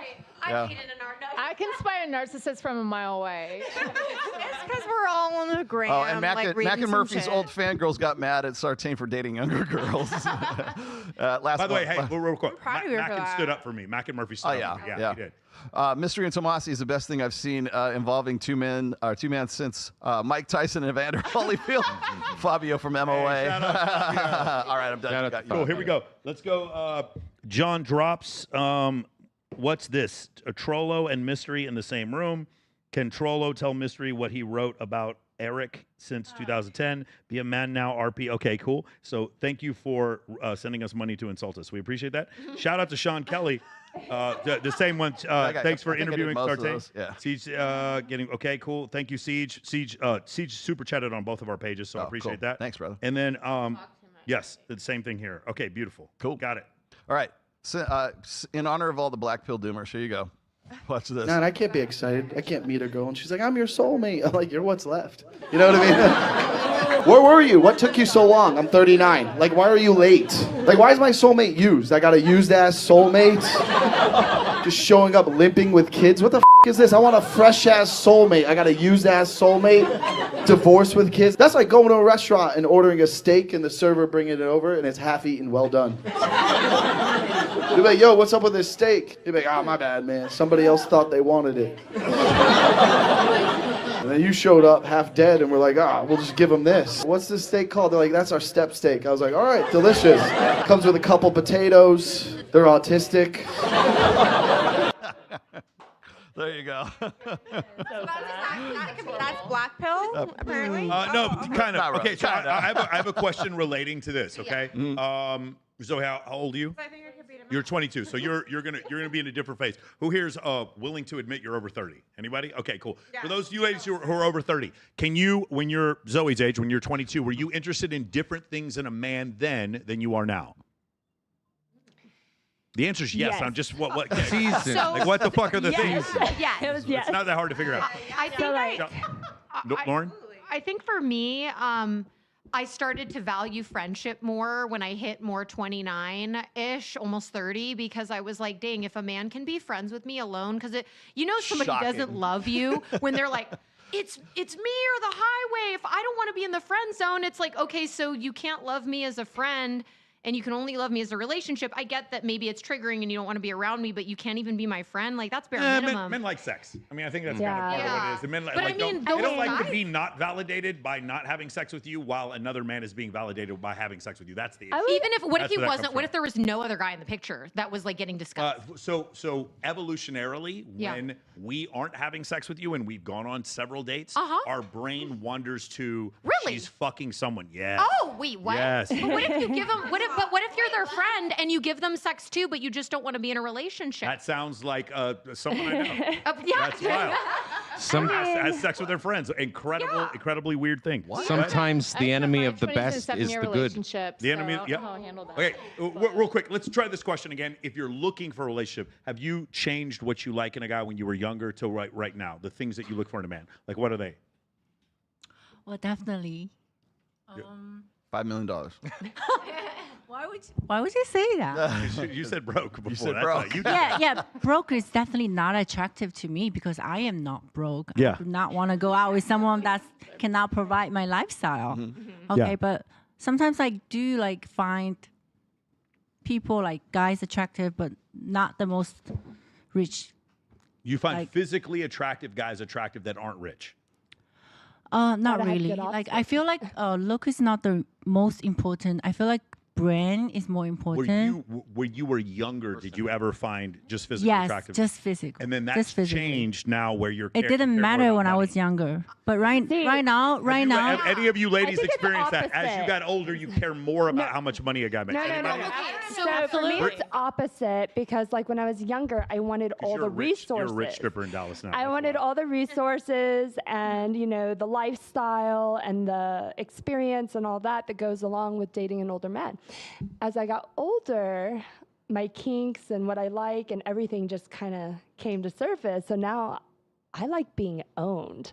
And I like such masculine men. Say I that like again them in a low, going husky out, voice. Hunting. Being owned. I like to be owned. I was like, I actually went to go get fitted for a custom collar.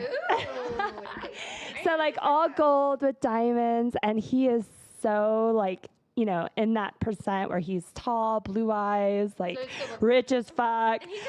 And I'm like, am I good enough for this man? 6'2". Oh, he owns several companies. Like, girl, I'm telling you. Several desks of mahogany.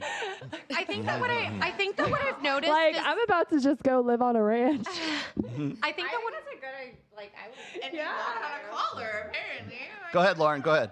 I think what I noticed. I mean, the fact that he's willing to go get a custom gold collar, I'm just like, okay. Yeah, he wants Ladies, to you here own want me. your man to go get you a custom gold collar? Raise your hand. Sexy. Anybody else? Yeah, you like that? I wouldn't want him to like do that or his mortgage, but you know that would be fine. But I think Hey, I know a jeweler who can make a custom gold But collar. It's just like, baby, I got you. Like, I have no worries. You know, he's like, you got bills. Boom. I think you want to go here. Boom. I've noticed there's a difference in attitude and a difference in perseverance between men that. Now, I've met some super wealthy men that are complete scoundrels that I didn't spend much time around, but immediately, like, I noticed, I was like, this dude, like, he made his money off of, like, scoundrel shit, and, like, he's not, like, he's just a mean dude, and he's not, like, he didn't earn this. He stole, like, he got it. That's really interesting to me. You care about that? Hold on, time out. Yeah. This is very interesting to me. You care about where he got his money? I can Ladies, tell. let me ask you something. Have you ever seen a guy who was in really good shape and found him attractive? Anybody? Yeah. Raise your hand. You have? Okay, cool. Did you care that he took steroids? Or not? No, you did not care. You did care. Oh, wait, go ahead. Yeah, you did care. Go ahead. Yes, I care. I would be concerned about his temper because I knew a guy that took steroids. It's Legal steroids, not Trembolone. Like Anavar, whatever. Would you care? I care because every man that I have ever known, not me personally, I haven't dated any, but every man that I've ever known that was on steroids has done terrible shit to their women. Like, I have a friend who told me that she ended up getting dragged out of bed because the neighbor said that someone's car was in the driveway and it was a maintenance man that she had scheduled for the AC. And he dragged her out of bed by the hair because he thought she was cheating on him. Sounds like That's Trembolone. That's 10 out of 10 steroids. Well, that's the one on I'll the be honest. I got dragged We've across heard the about it. pavement. We've heard about it. I would never take that. And I don't need to get any bigger. All right, luckily, so- two guys were there to get him off. Well, of you know me, what they say but about yeah. Trent. It's And like if you're not Evan beating your said wife, last- you're not taking enough.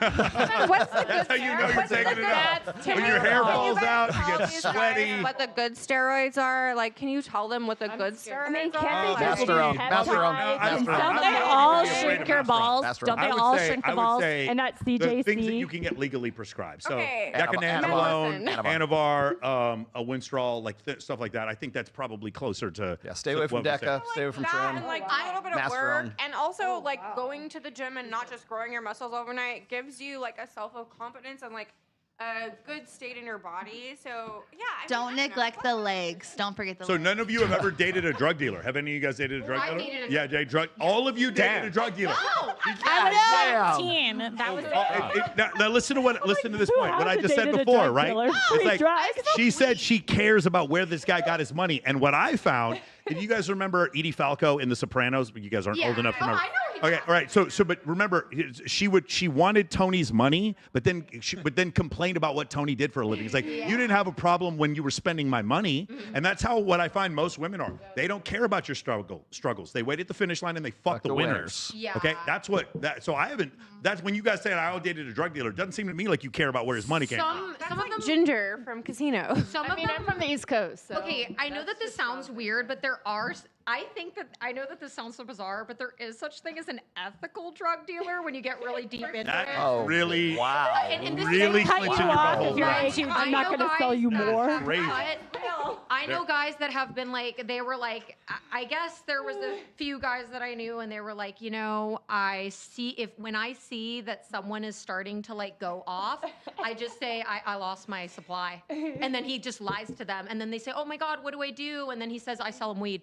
And that's what I do. He said, but I remain a consistent force in their life. And he said from that, like, because I think the guy that I used to date, he would sell certain, you know, obviously variants of things. Medicinals. Yeah, but he said that if somebody got too involved in something, he would say, I don't have it anymore. I lost my contact. I can give you weed. And then he said he would notice, they'd say, okay, I want to buy weed. And they would keep coming to him for weed and not the other thing because he said, I've noticed that they wanted someone consistent in their life.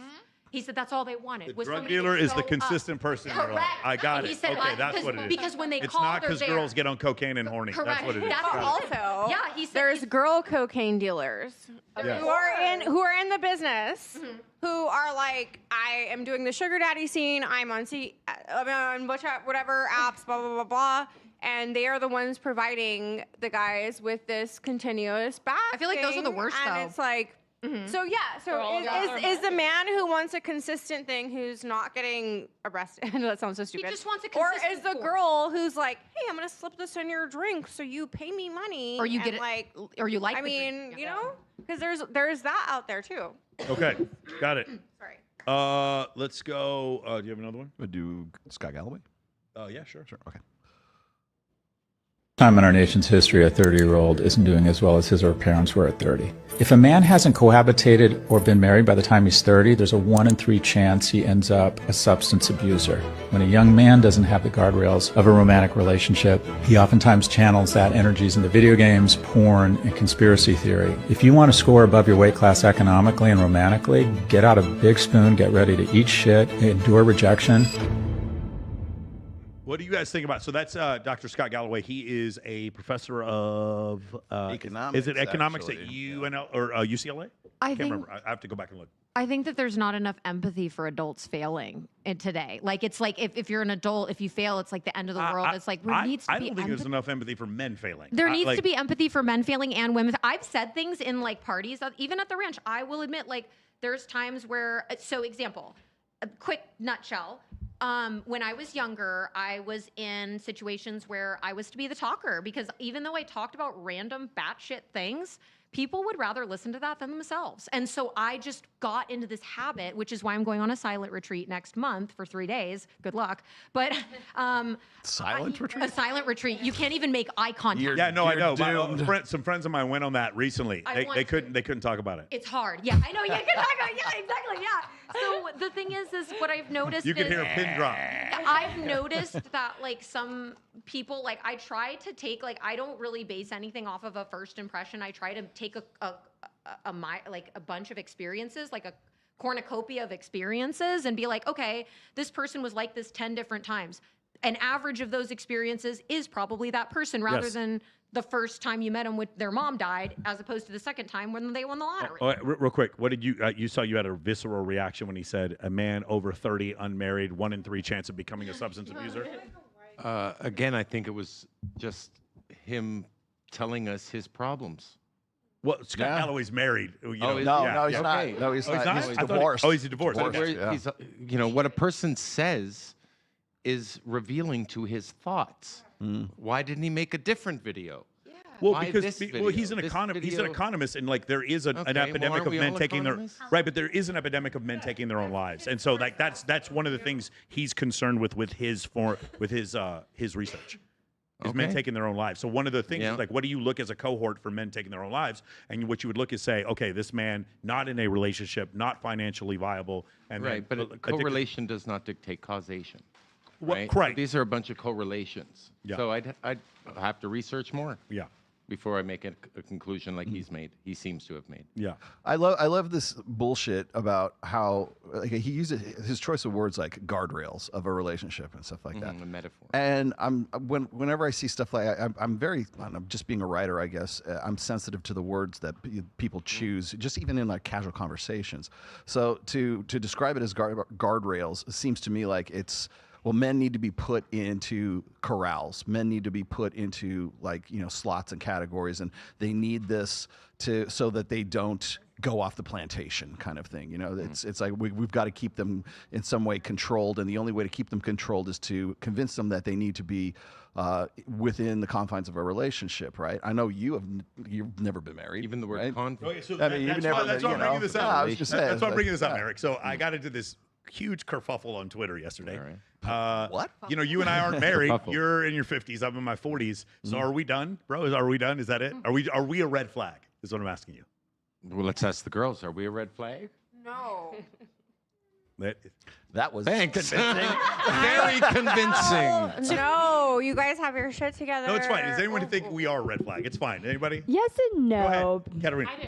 I do. Okay, so Okay. I would much rather take a man that has already been with a woman and married to a woman, lived with a woman, knows what it's like to be And with then a woman steal long that term. man away from her. No. I want him after he's been divorced because another woman has already trained him on how to behave. Train him. Okay. Yeah. So training men is What about children? I've got 2 children. Does that Fuck them is kids. Is that baggage? It's okay Is that because you guys considered just baggage? unsettled. That's an Or individual if you opinion. see But what if them, that is woman that left him evidence traumatized? that I'm fit? I was already left traumatized. To me, that Well, it depends on the definitely situation that it I was gained. traumatized. Okay, real quick. Interesting, Who else thinks we're a red flag? Trust me, I don't take it personally. Anybody else think we're a red Give flag? it to me. Come on. Never married. You're never married. Never married. at your Slightly. age. And I'm 47. slightly a I'm red turning flag. 48 in 2 months. Can I ask why? It's like being Why? incapable Part of it of was a military, relationship. and then part of it was moving here. I just all of a sudden was dating more beautiful women than I'd ever seen in my life. Like literally, on multiple occasions, I've gone to like huge venues, like even the Playboy Mansion, and the most beautiful woman there became my girlfriend. It's really hard from that point because it almost feels like you have a superpower.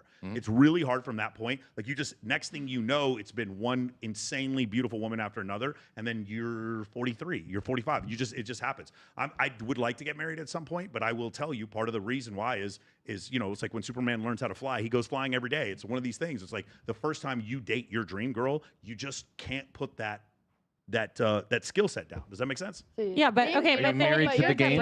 If you're dating your dream girl, so. is she really your dream girl? And at what point does greed kick in? Because if you're continuously just trying to like date the next hot woman, so that it's- sounds it's- greedy. it's And not calling that. a woman your dream girl, then you should No, wipe her up. You break, but if you have a breakup, you have no other option than to move forward. And find a new relationship. So I'm gonna tell you something else, Katarina, that makes this even more of a weird conundrum. Is that when I got to the position where I could, hey guys, we can hear everywhere. Cross talk. Please Keep it down. Guys, so when I was able to get my dream girl, I mean physically, by the way, when I was able to get her consistently, instead of women seeing it as a red flag, more women wanted to date me.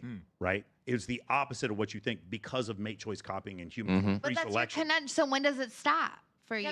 That's the point. That's when is it actually? When is settle it down and have when children. you Okay, so your- let's just go ahead and start. When can you make a someone commitment? find me a wife? Can we do this? Let's just do this now, and then It's not going to be in he's Vegas, gonna- obviously, because there's going to be a No, I next want to find a best good thing woman. Can at your someone table. find me a good woman? I want to spoil her, and I want to be trained. Would How one do I of get you trained? just marry him I already? totally stay train out me. of state. Can someone I think listen? every You better woman love here this can train shit you. out of cats. Sounds like you need some guardrails. Yeah, I need some You need guardrails. some guardrails. You have a God. cat sitter, so Huh? no one has Yeah, to love for the cat. sure. You have a cat sitter right here. So Yeah, I mean, fuck them kids, fuck them Bree's cats. like, I've been waiting Just for this find moment your my whole soulmate. life. I'm feeling sparks. Bree wouldn't piss on me if I was on fire. Don't worry about it. She would. I would, Piss on the I cat, would. though. I know she would say the cat for sure. I know that. All right, beautiful. Great discussion. I'm very happy we got to have this discussion. Highbrow, lowbrow, everything in between. Okay, so can somebody this week, can you guys help me find my soulmate? Michael. Zoe, can you help me? Yeah. Daisy, Totally. will you help me find my soulmate? Yeah, you find it? Okay, cool. I volunteered to help you find your. You want to help me find my soulmate? It's not going to be at Hakkasan. It's not going to be at Tao. You're going to have to find your soulmate elsewhere. I got Okay, some girls I'm gonna try to like do that. from Normal Virginia. hobby, like hiking. All conservative. It could be at Babes. could be, yeah, there- Could be at Swimsuit USA. Definitely. Yes, it's incredible. She's gonna be an amazing woman. She will be. who also likes women. Yes, absolutely. Let's go ahead. Let's get to the next video. All right. So here's the companion video to this one. Having a good conversation. No response. She matched with you? Double question mark. Wait. Next one. What? Decent conversation. What? Doesn't text You me. send Doesn't her call the me. number. Michaela. Just nothing. It's like girls just. They none of never them- ever respond. It's just broken. Wait, the average percent to close on Hinge to get the phone number from Hinge. Do you guys know that statistic right now? What is it? 0.2%. 0.2%? What am I doing with my time? No one's closing on Hinge these days. Yeah, but you you get a ton of matches. matches. What am I doing with my time every gotta go day? outside. Why do you even have a profile if you're not going to respond? Look at this shirt. Look, this is a nice shirt, okay? Yeah, like, yours You is are- rude compared to Guys, mine. you're not gonna find he's 6'5". He's a multi-millionaire. It's like, he's come the on. best looking man Come on. around. Come on, hurry. Come on. Thank you. If I was a woman, I'd date you. Yeah. Yeah. Okay, that's weird. Whoa. There you go. So, ladies, the point of that is that this guy was 6'5". He has blue eyes. He's a multimillionaire, and even he on dating apps are having women bullshit with him. There's also other surveys where women say that they go on dating apps not to go on dates, but because they want attention. They actually have men send them money as well, and they never even meet up with them. And another one, you're never going to believe this. There's women who go on dating apps to get men to go down their OnlyFans funnel. Yeah, escort. Shocking, Exactly. incredible that all that happens. Ladies, what do you guys think about this? Why can't this guy get the woman to match? I want to know what he's saying to them. Are we able to like pause the video to see like the conversation had? Yeah, well, what's his because game? is there a shorter is there a shorter guy out there? Like I wish there was like a game show where like all the guys from Hinge that like found a match, like we could see who they were, like who is getting the most. Ready? So you guys want to know? Ready? Yeah, maybe There's it's just 9 times as many men as women on Tinder. Nobody is. Uh-huh. They were when those apps first came out. Yeah. Women, like normal, well-adjusted, attractive women, Uh-huh. gave dating apps a chance. Yes. And then they either found a man quickly because they were attractive and normal, Uh-huh. or they had a terrible experience getting fucked by Brock the bartender who never called them back. Yeah. And then they got off the dating app. And then when they got off the dating app, then these dating apps had to they have all these fake profiles that they pay women to be on their profile. You see this over and over again. And so the answer is these dating apps have slowly become nuclear waste over time. They're saturated. So 2 stats that I love. Number 1, 23% of men report being scammed by someone that they met on a dating app. And my favorite statistic of all time, 69% of men report getting friend zoned by a woman that they actually met with from a dating app. So it means you went through and swiped 1,000 times to get 6 matches. Yes, that's correct for the average guy. 1,000 swipes for 6 matches. And of those 6 matches, 69% of them friend zoned you. Dating apps don't fucking work. I just call it window Dating apps shopping. don't. I have a They're rip-offs. Oh yeah, you go on. You go first. Sorry. Oh my god, but you're awesome. Now. I love you. Okay, so wait, anyways. Now. Yes, the dating apps are a total scam zone for people. Now that the internet is getting bigger, if you want to sell your OnlyFans or if you want to sell something else, that is where you're going to do it, because those are people who are like, maybe I won't meet up with you in real life. Maybe I'm getting you in another state or whatever, but I can see and buy whatever you are until there. So that happens. But also, there's these guys who are dressed like, I mean, I don't know if I can say this, like, there's like the trans community who's like tricking also as well, and so it's like super Catfishing. fucking weird. Like I'm like, okay, I'm a massage therapist, so I don't have like fingernails. It doesn't mean I'm a fucking dude. Like what the fuck? Like it's. But I'm like, okay, who hurt you, bro? Like who fucking hurt you? And they're like, let me just send you money, and I'm like, actually, this is Bumble. Like.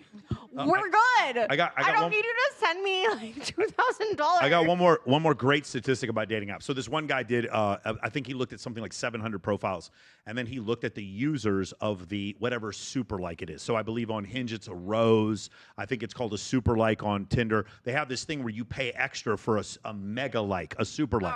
Yeah? An icon. Seeking Yeah, an icon. too. And you know what happened? And by the way, only men use this. And when they used it, their match rate got cut in half. Whoa. Why? Why would that be? Because you're already telegraphing too much intent by being on the fucking app in the first place. Yeah. And now you're paying money to send a woman you don't know a rose. The level of desperation is outrageous. So of course, you're going to match with even fewer women the more money you spend on these dating apps. Like, it is an unbelievable scam that we've gotten to at this point. They don't deliver Even that with which book they guys. promise, which is connection. There is one Yeah. app that does it, and I'm not going to name it on this because it's already so infiltrated by people with what I just said. Like, if you're not presenting yourself to be what it is and you're looking for something, it's going to be fucked. Like, So you still have hope for this app? yeah. You're still on it?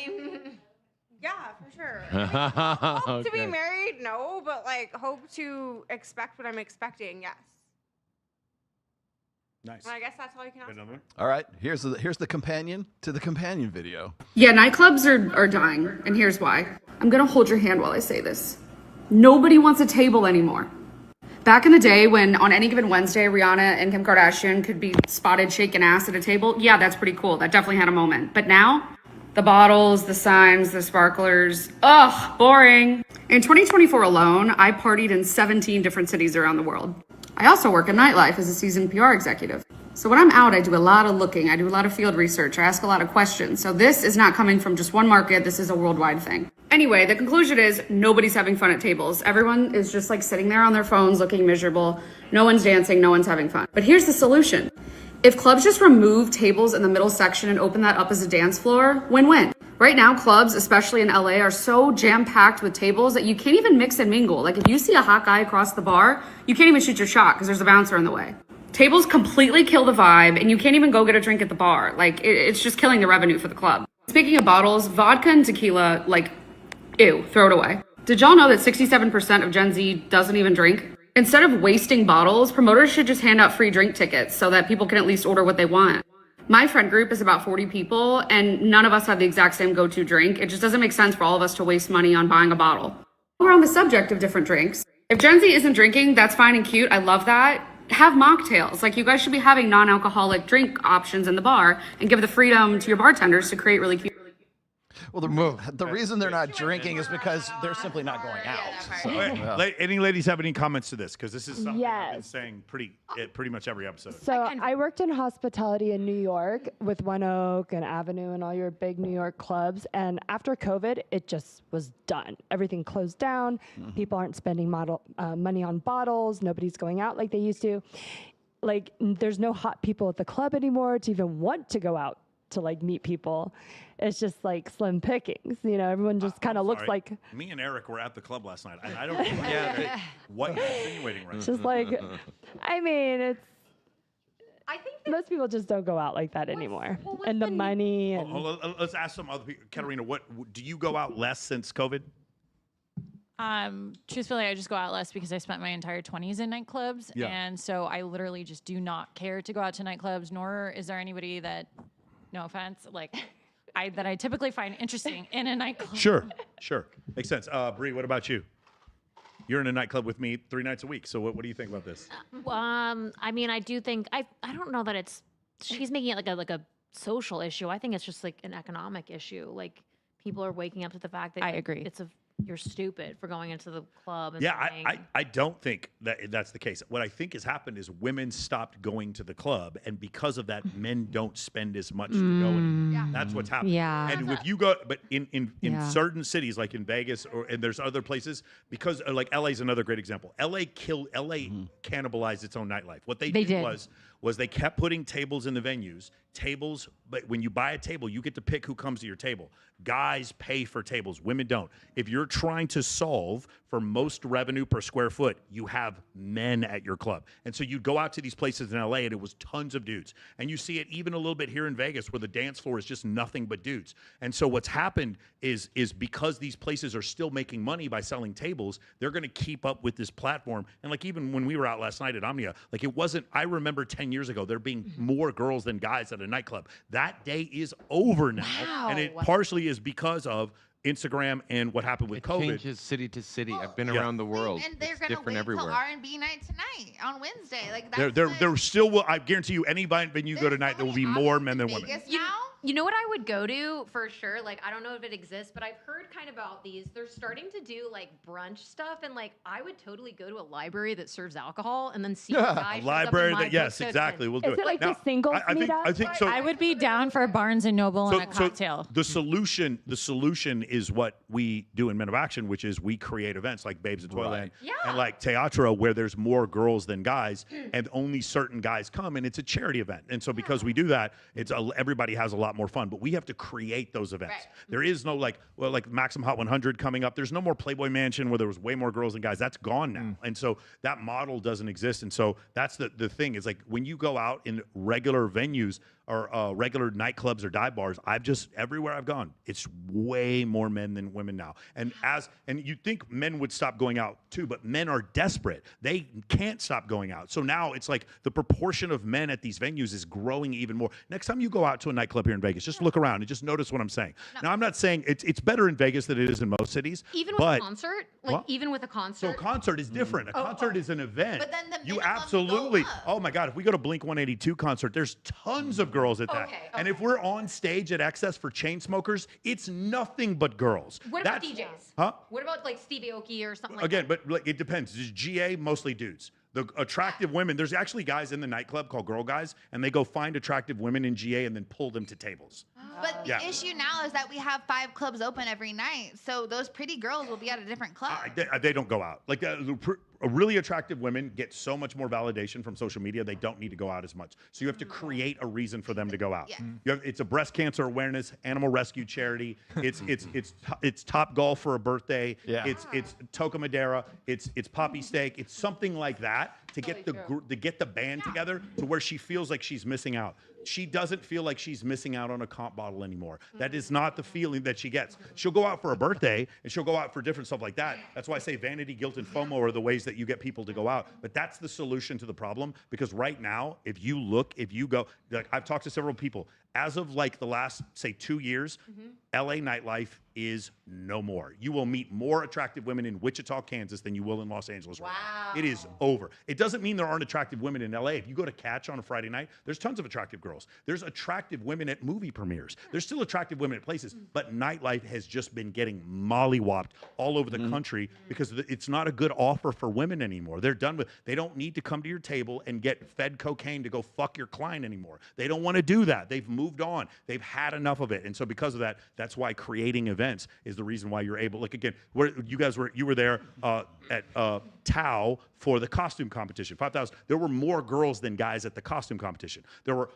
50 girls that showed up to compete. When you create an event, an offer, now you can get more girls than guys to show up. Otherwise, you're going to notice over time, women have less and less incentive to go out, and so you have to make them go out. You have to literally, there has to be a reason for them to come out. Do you feel brunch appeal, like drink, like with champagne and like mimosa and stuff, like brunch appeal? Yeah, of course, there's a lot of girls. Live Brunch on Sundays here. There's definitely a ton of girls. Yeah. But it's very difficult to get girls to consistently go to brunch when you're like you're loaded up on champagne and sugar. Yeah. And it just fucks up. You have a terrible hangover after a while. After like the third or fourth time, you just see like a lot of girls that want to do that. Oh, so they go for a few times and then they just. Well, most ladies, who here is a local in Vegas? Any of you guys local in Vegas? You go out. Hey, you guys got like, oh, hey guys, guess what? I have a comp. You guys want to come to my comp at EBC tonight? Raise your hand if you're excited to come to my comp. You guys excited? Now, if you love dubstep and it's fucking Excision, yes, that would be great, right? Or if I'm taking you on stage and you've never seen the Chainsmokers before, yes. But all of you ladies, I don't even have to ask, all of you ladies in here have seen Tiesto and the Chainsmokers at least 10 times because you live in Las Vegas, so you don't care anymore. That's the point, right? That's the issue. The thrill's gone. Correct, yeah. Okay. And so it's made it more difficult. They're saying in the chat, you don't dance. I do dance. I dance. I'm incredible. I am an incredible dancer. You saw me last night. I'm an incredible dancer. I take Breeze. I'm unbelievable. She said no. Well, you out of your girl. You are out of your gourd. Are you kidding me? Listen. First girl, of all, I'm from East Dallas. I just look like this. I'm from East Dallas. You sit at the back of the table like Dracula, waiting in the wings, while. This is not something I've seen personally, but allegedly the girl that you're with goes to find another girl. Not that we've ever seen that. Not that we've ever seen that. I don't know Not why. You do what you guys hear? Is this Kid Cudi here snitching on Kid Cudi? Is that what's going on here? You don't dance, Michael. You don't drink. You don't dance. You don't do any of those I don't things. drink. You don't do drugs. You're correct. I don't do drugs. I do dance. I have a video of you headbutting. Like, Yes. Yeah. That's You probably headbang. me. You headbang. headbang and then you sit in the back of the table. Don't say you dance. That's not At one of my gigs, probably. No, you know, just to top this off, I there's a place in I don't know if you guys have been to the Durango out in South Summerlin. You probably have. Yeah, The Bel Air. Durango, yeah, Bel Air. It's Casino. freaking. It's a casino, but there's like there's a lounge there called Bel Air, and it's like half in the building and then half out by the pool, right? There's so many beautiful women there, and I was like, I can't believe how many. Like, what is the draw? What's the appeal? Drink for free on Thursday night. Well, but I'm there on a Ladies' night. Friday. You don't I'm have to wondering- walk far I'm in your wondering- heels. I'm wondering if is Can you guys it throw an event? is it the pool, right? I mean, is it just the difference in the venue? Because you're talking about like having mimosas at a library or something like that. Would it Yeah. be? Is it just the environment that's a turnoff? I think it's just so like if example, yeah, like mimosas at a library or mimosas at a pool for free sounds better to me than drinks at a club for free. Because Bel Air is my there's- favorite place to go. Well, there's such safety in the daylight, and I don't know if I don't know what that is. That's just like a psychological, subconscious thing. Because I can't even think of like, why is it safer in the day than night? I don't know. Like, We live in Vegas. yeah, Go to but sleep. but I think it's also too like I think there's such a sometimes nightlife like it feels pressured. Like I just remember when I worked at Cheetahs and I remember it was like a bar and it was like a strip club. It was fun and everything,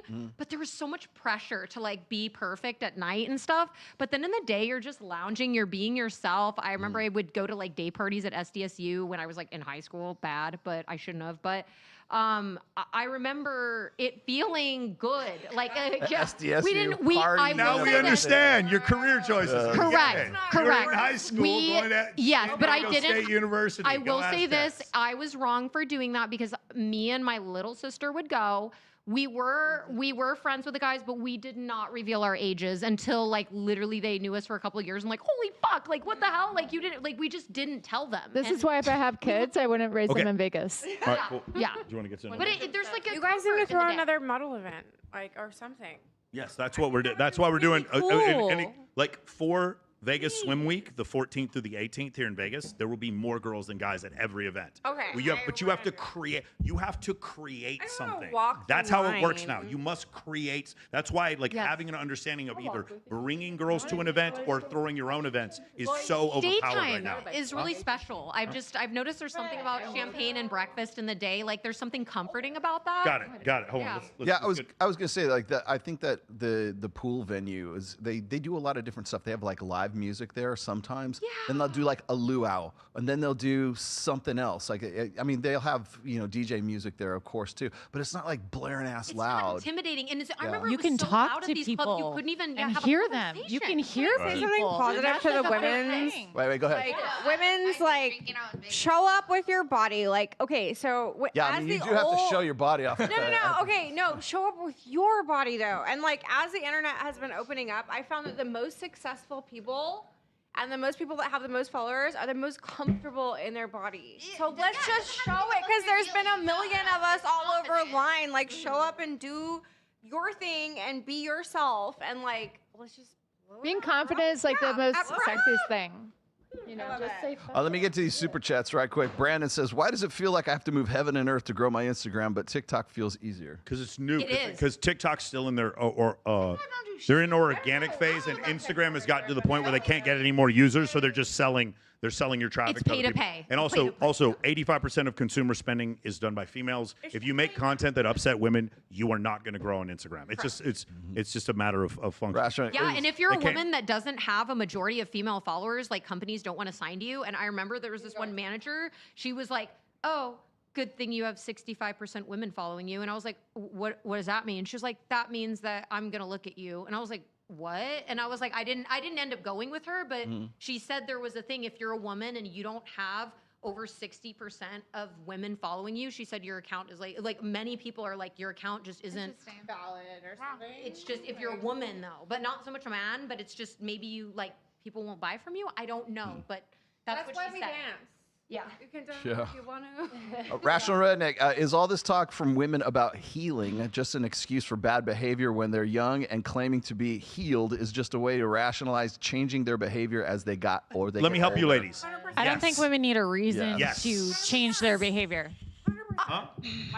Why would a woman need to rationalize changing her behavior? Well, let me ask you a question. Have you ever changed your behavior? Absolutely. Have you dated shitty dudes? Yeah. Yeah, absolutely. And then what's happened is, in some cases, not you, obviously, Katerina, I would never say this about you, but like some women, they will take zero accountability for the bad mistakes that they kept making, and then later talking about, I'm healed, and then go back and make the same mistakes again. Instead of taking accountability and understanding that sometimes you are the problem. Correct. That's the issue. And if you don't do that, what you say is, this person who hurt me is a narcissist or unhealed when you were dating a guy who has boundaries. Correct. That's all it was. It also hurts less when you're not healed, because if you know that, like, hey, I'm just a human making my experiences happen based upon what I think. If you think, oh, I'm at the cream of the crop, I'm totally healed, I've been on all these retreats, I'm healed, and then all of a sudden somebody comes along and bursts your bubble, it hurts even more. But if you never had a bubble to burst, it's like, okay, I'm just a person. That's because being healed and all this therapy talk bullshit is women's new religion. That's why. So I think dead ass serious, because when are you healed? Okay. When are you healed? You aren't ever healed. Someone tell me, when are you fucking, when is it over? When are you I'm healthy. I'm a hypnotherapist. Well-adjusted. Hold on. If you're the wizard Liz, you're healed, and then your man cheats on you. Is that the way it works? So if I'm I'm certified hypnotherapist. However, I just got out of school, but I would say this. It's so good, even as a hypnotherapist, to not think of yourself as healed. Like, I think that that's a toxic phrase, because it puts yourself on a pedestal. And when somebody knocks you down, it's going to hurt even harder. What happens is women become, like, your personality is basically this aggregate of all your neuroses, of all of your all of your unresolved trauma, all your unhealed whatever the fuck it is. Yeah. Everything else, your personality is basic, and I hate this because I see this accumulating more and more, especially online, when it comes like, it becomes this spiritual thing where you're like staring out at the ocean and the sunset, and someday I'll be healed. And it's like, it's a religion is what it is. And it's not even so much a religion, it's like what is contributing to your personality. It's like, I have this disorder, I have that disorder, I have this unresolved trauma, I have daddy issues, I've got this, and that's who I am. I'm like, no, that's not fucking who you are. That you recognize. And they need to realize, like, hey, maybe like I didn't have the best mom, and you're missing the point. Hold on. This is what he's saying. There's taking accountability and then also recognizing you need to change. These are two different things. True. And that is true. The point is, what most of the time when we hear women say, I need to be healed, or they need to say, my partner needs to be, I was dating an unhealed man, or all those women who dated Leonardo DiCaprio are unhealed. The reason why they're saying that is because they don't want those women to have to take accountability for their actions and admit the fact that they have agency. A great example would be this nonsense with fucking Ventura, P. Diddy trial. What's her name? What's the girl's name? Cassie. Cassie Ventura. Oh, she was 21. She didn't know what she was doing.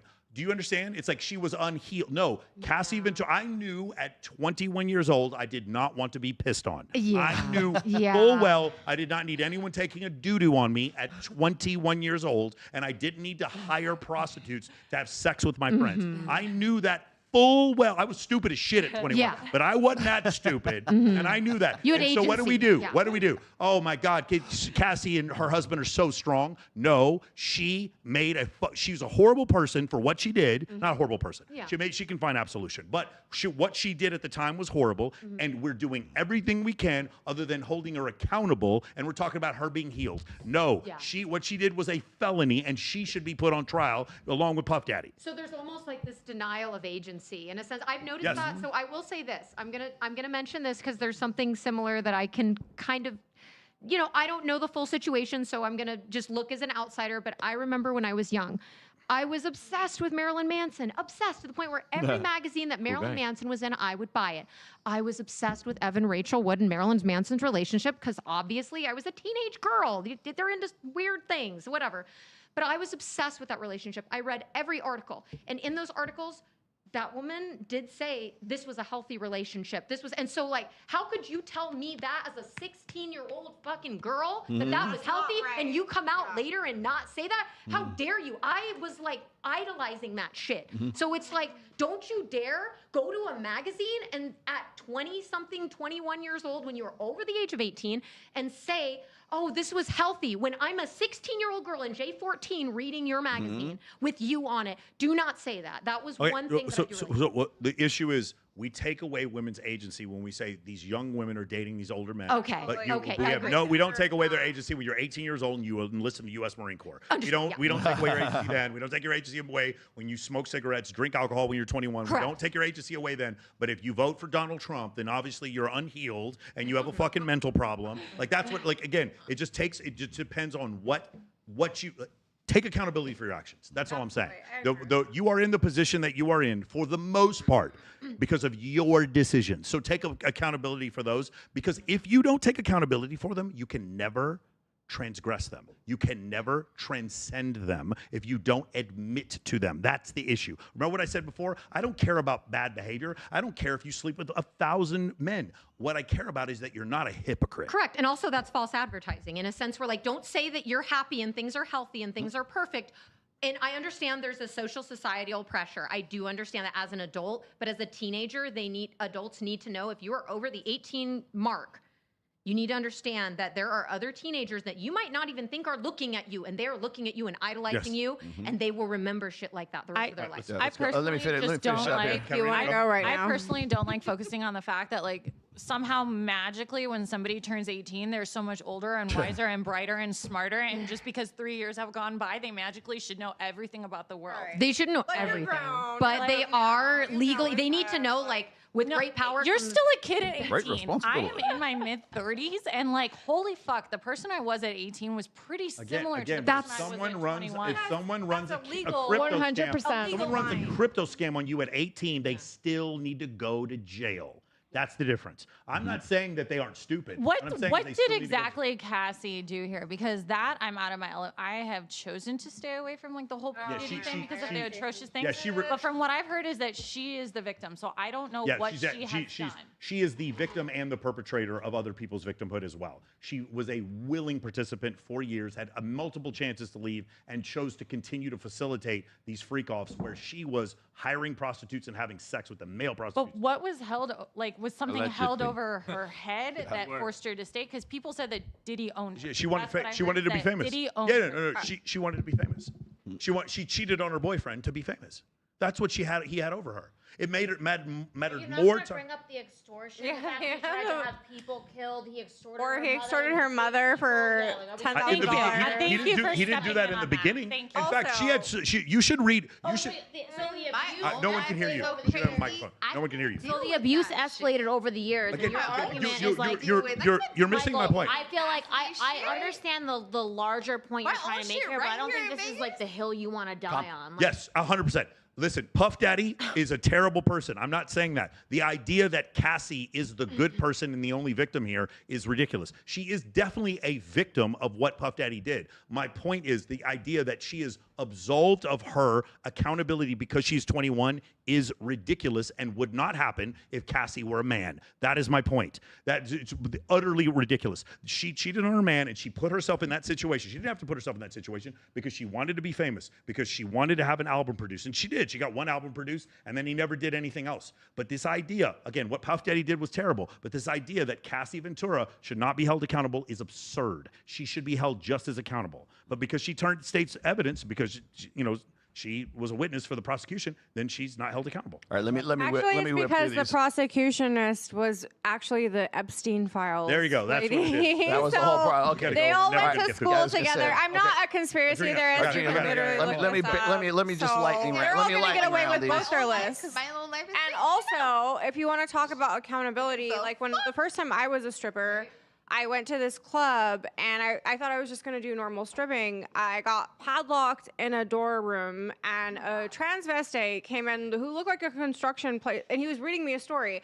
This is before the liberals came out with Adrena, their... hold on, stop. You're going in a million different places, first off. And number two, that in that case, you are a victim. You're being held in a place. You don't have the ability to But leave. I did that for money, exactly the same way that Cassie did that to pay her own bills. So how are you to decipher what kind of range that would be in and what Adrena, kind of mind I know people you. You're have? a smart person. There's other things you could have done for money. Yes, absolutely. But when you're 18 and you're just kind of thinking that this is the way to make money, as Cassie did, you know, she was offered a music industry. Like, that was way better than working at a strip club.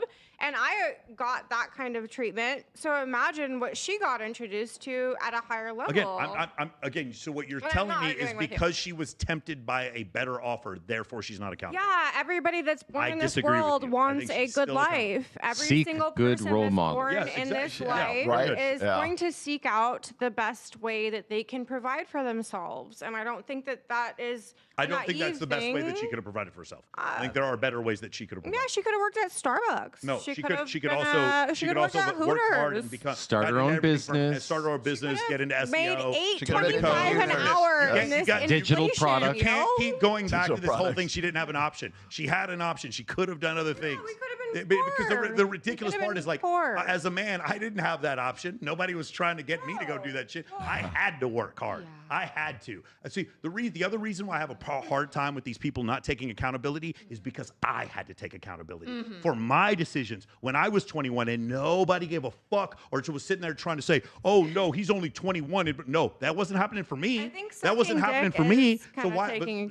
So the thing is, the idea that in her situation that she gets a pass is offensive to me. That's the only thing I'm saying. All right, let me bang through these real quick. I think she was Here we go. Hold on. Adrena, Keep it down. never gonna get Yeah, one. okay. Cultural Americana says, sounding great tonight. Thanks for having Mystery on. Girls are great selections tonight. Appreciate you guys. This is from Rumble. Thanks, man. Let's see. What was the other? Make Burkas great again. Thank you. Okay. Let's see. Where's the next one? Rational Redneck says, stupid question. What the fuck is trend?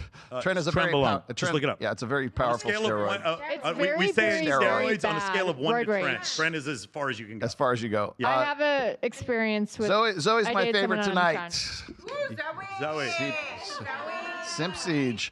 I remember working in HR at a hospital and matching with a single nurse who was advertising her OnlyFans. According to the company database, she was married with 2 kids. I deleted the app shortly after that.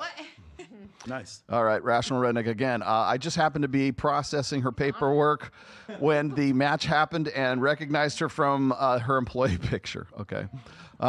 Siege again. I haven't seen Sartain dance, but he was spitting all the lyrics to Juicy J on his IG story. Make Burkas great again. I got to that. Let's see. Shout out to a redneck sending us his meth money today. Yes. Thank you for the meth money that you got for your birthday. Yeah. If you're a woman, just blame your mistakes on your underdeveloped prefrontal cortex, like Lauren Southern does. Laughing my ass off. Yeah. Oh, we're gonna talk about Lauren Southern soon. Soon enough. Nice. All right. Do we have another video? Yeah, we do. Hang on one sec. Here we go. Let's fire away. Geez. Which one do you want to do? Anyone? We can do Galway 2 again because you gave me the two. And of this podcast called Modern Wisdom from Chris Williamson. He calls it the high heels effect, and that is the majority of women will not date a man shorter than them. Distinct of what they say that dating apps show, that majority of women will not date a guy shorter than them. Economically, women are getting taller every year and men are getting shorter. When you hear people all the time say, I know all these wonderful, attractive, high character women and they can't find a man, they can find a man. They just can't find a man they want to mate with because men aren't doing well.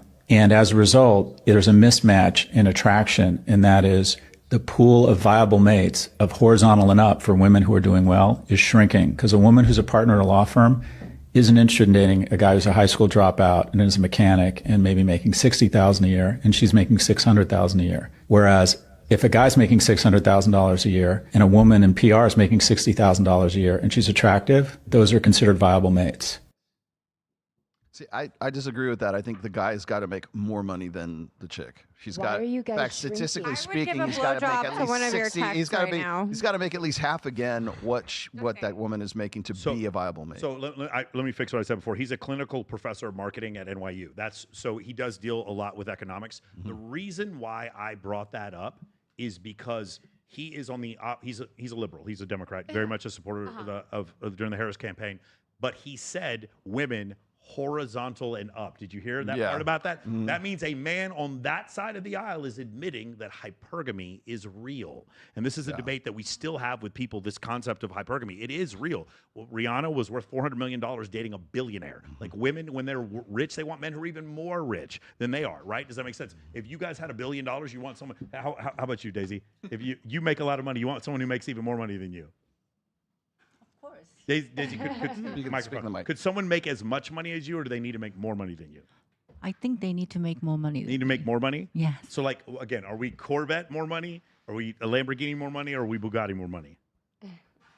Bugatti. We're Bugatti money. That's where we gotta be. We understand? Okay, cool. So are we? I mean, if you ask my honest opinion, that's what I'm gonna say. But sometimes I do find other people attractive, not because of their how mind. successful. Yes. Because of their mind. Exactly. They might get there later. Because sometimes I do date younger guys. Okay. Yeah.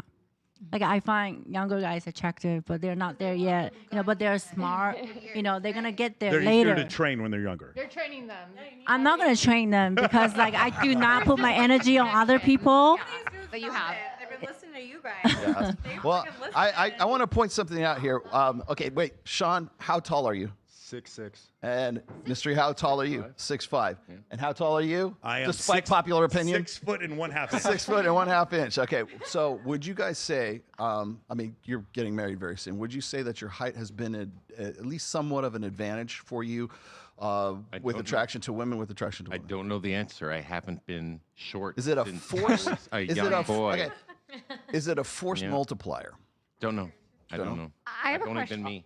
I can point out short friends of mine who have had success with women.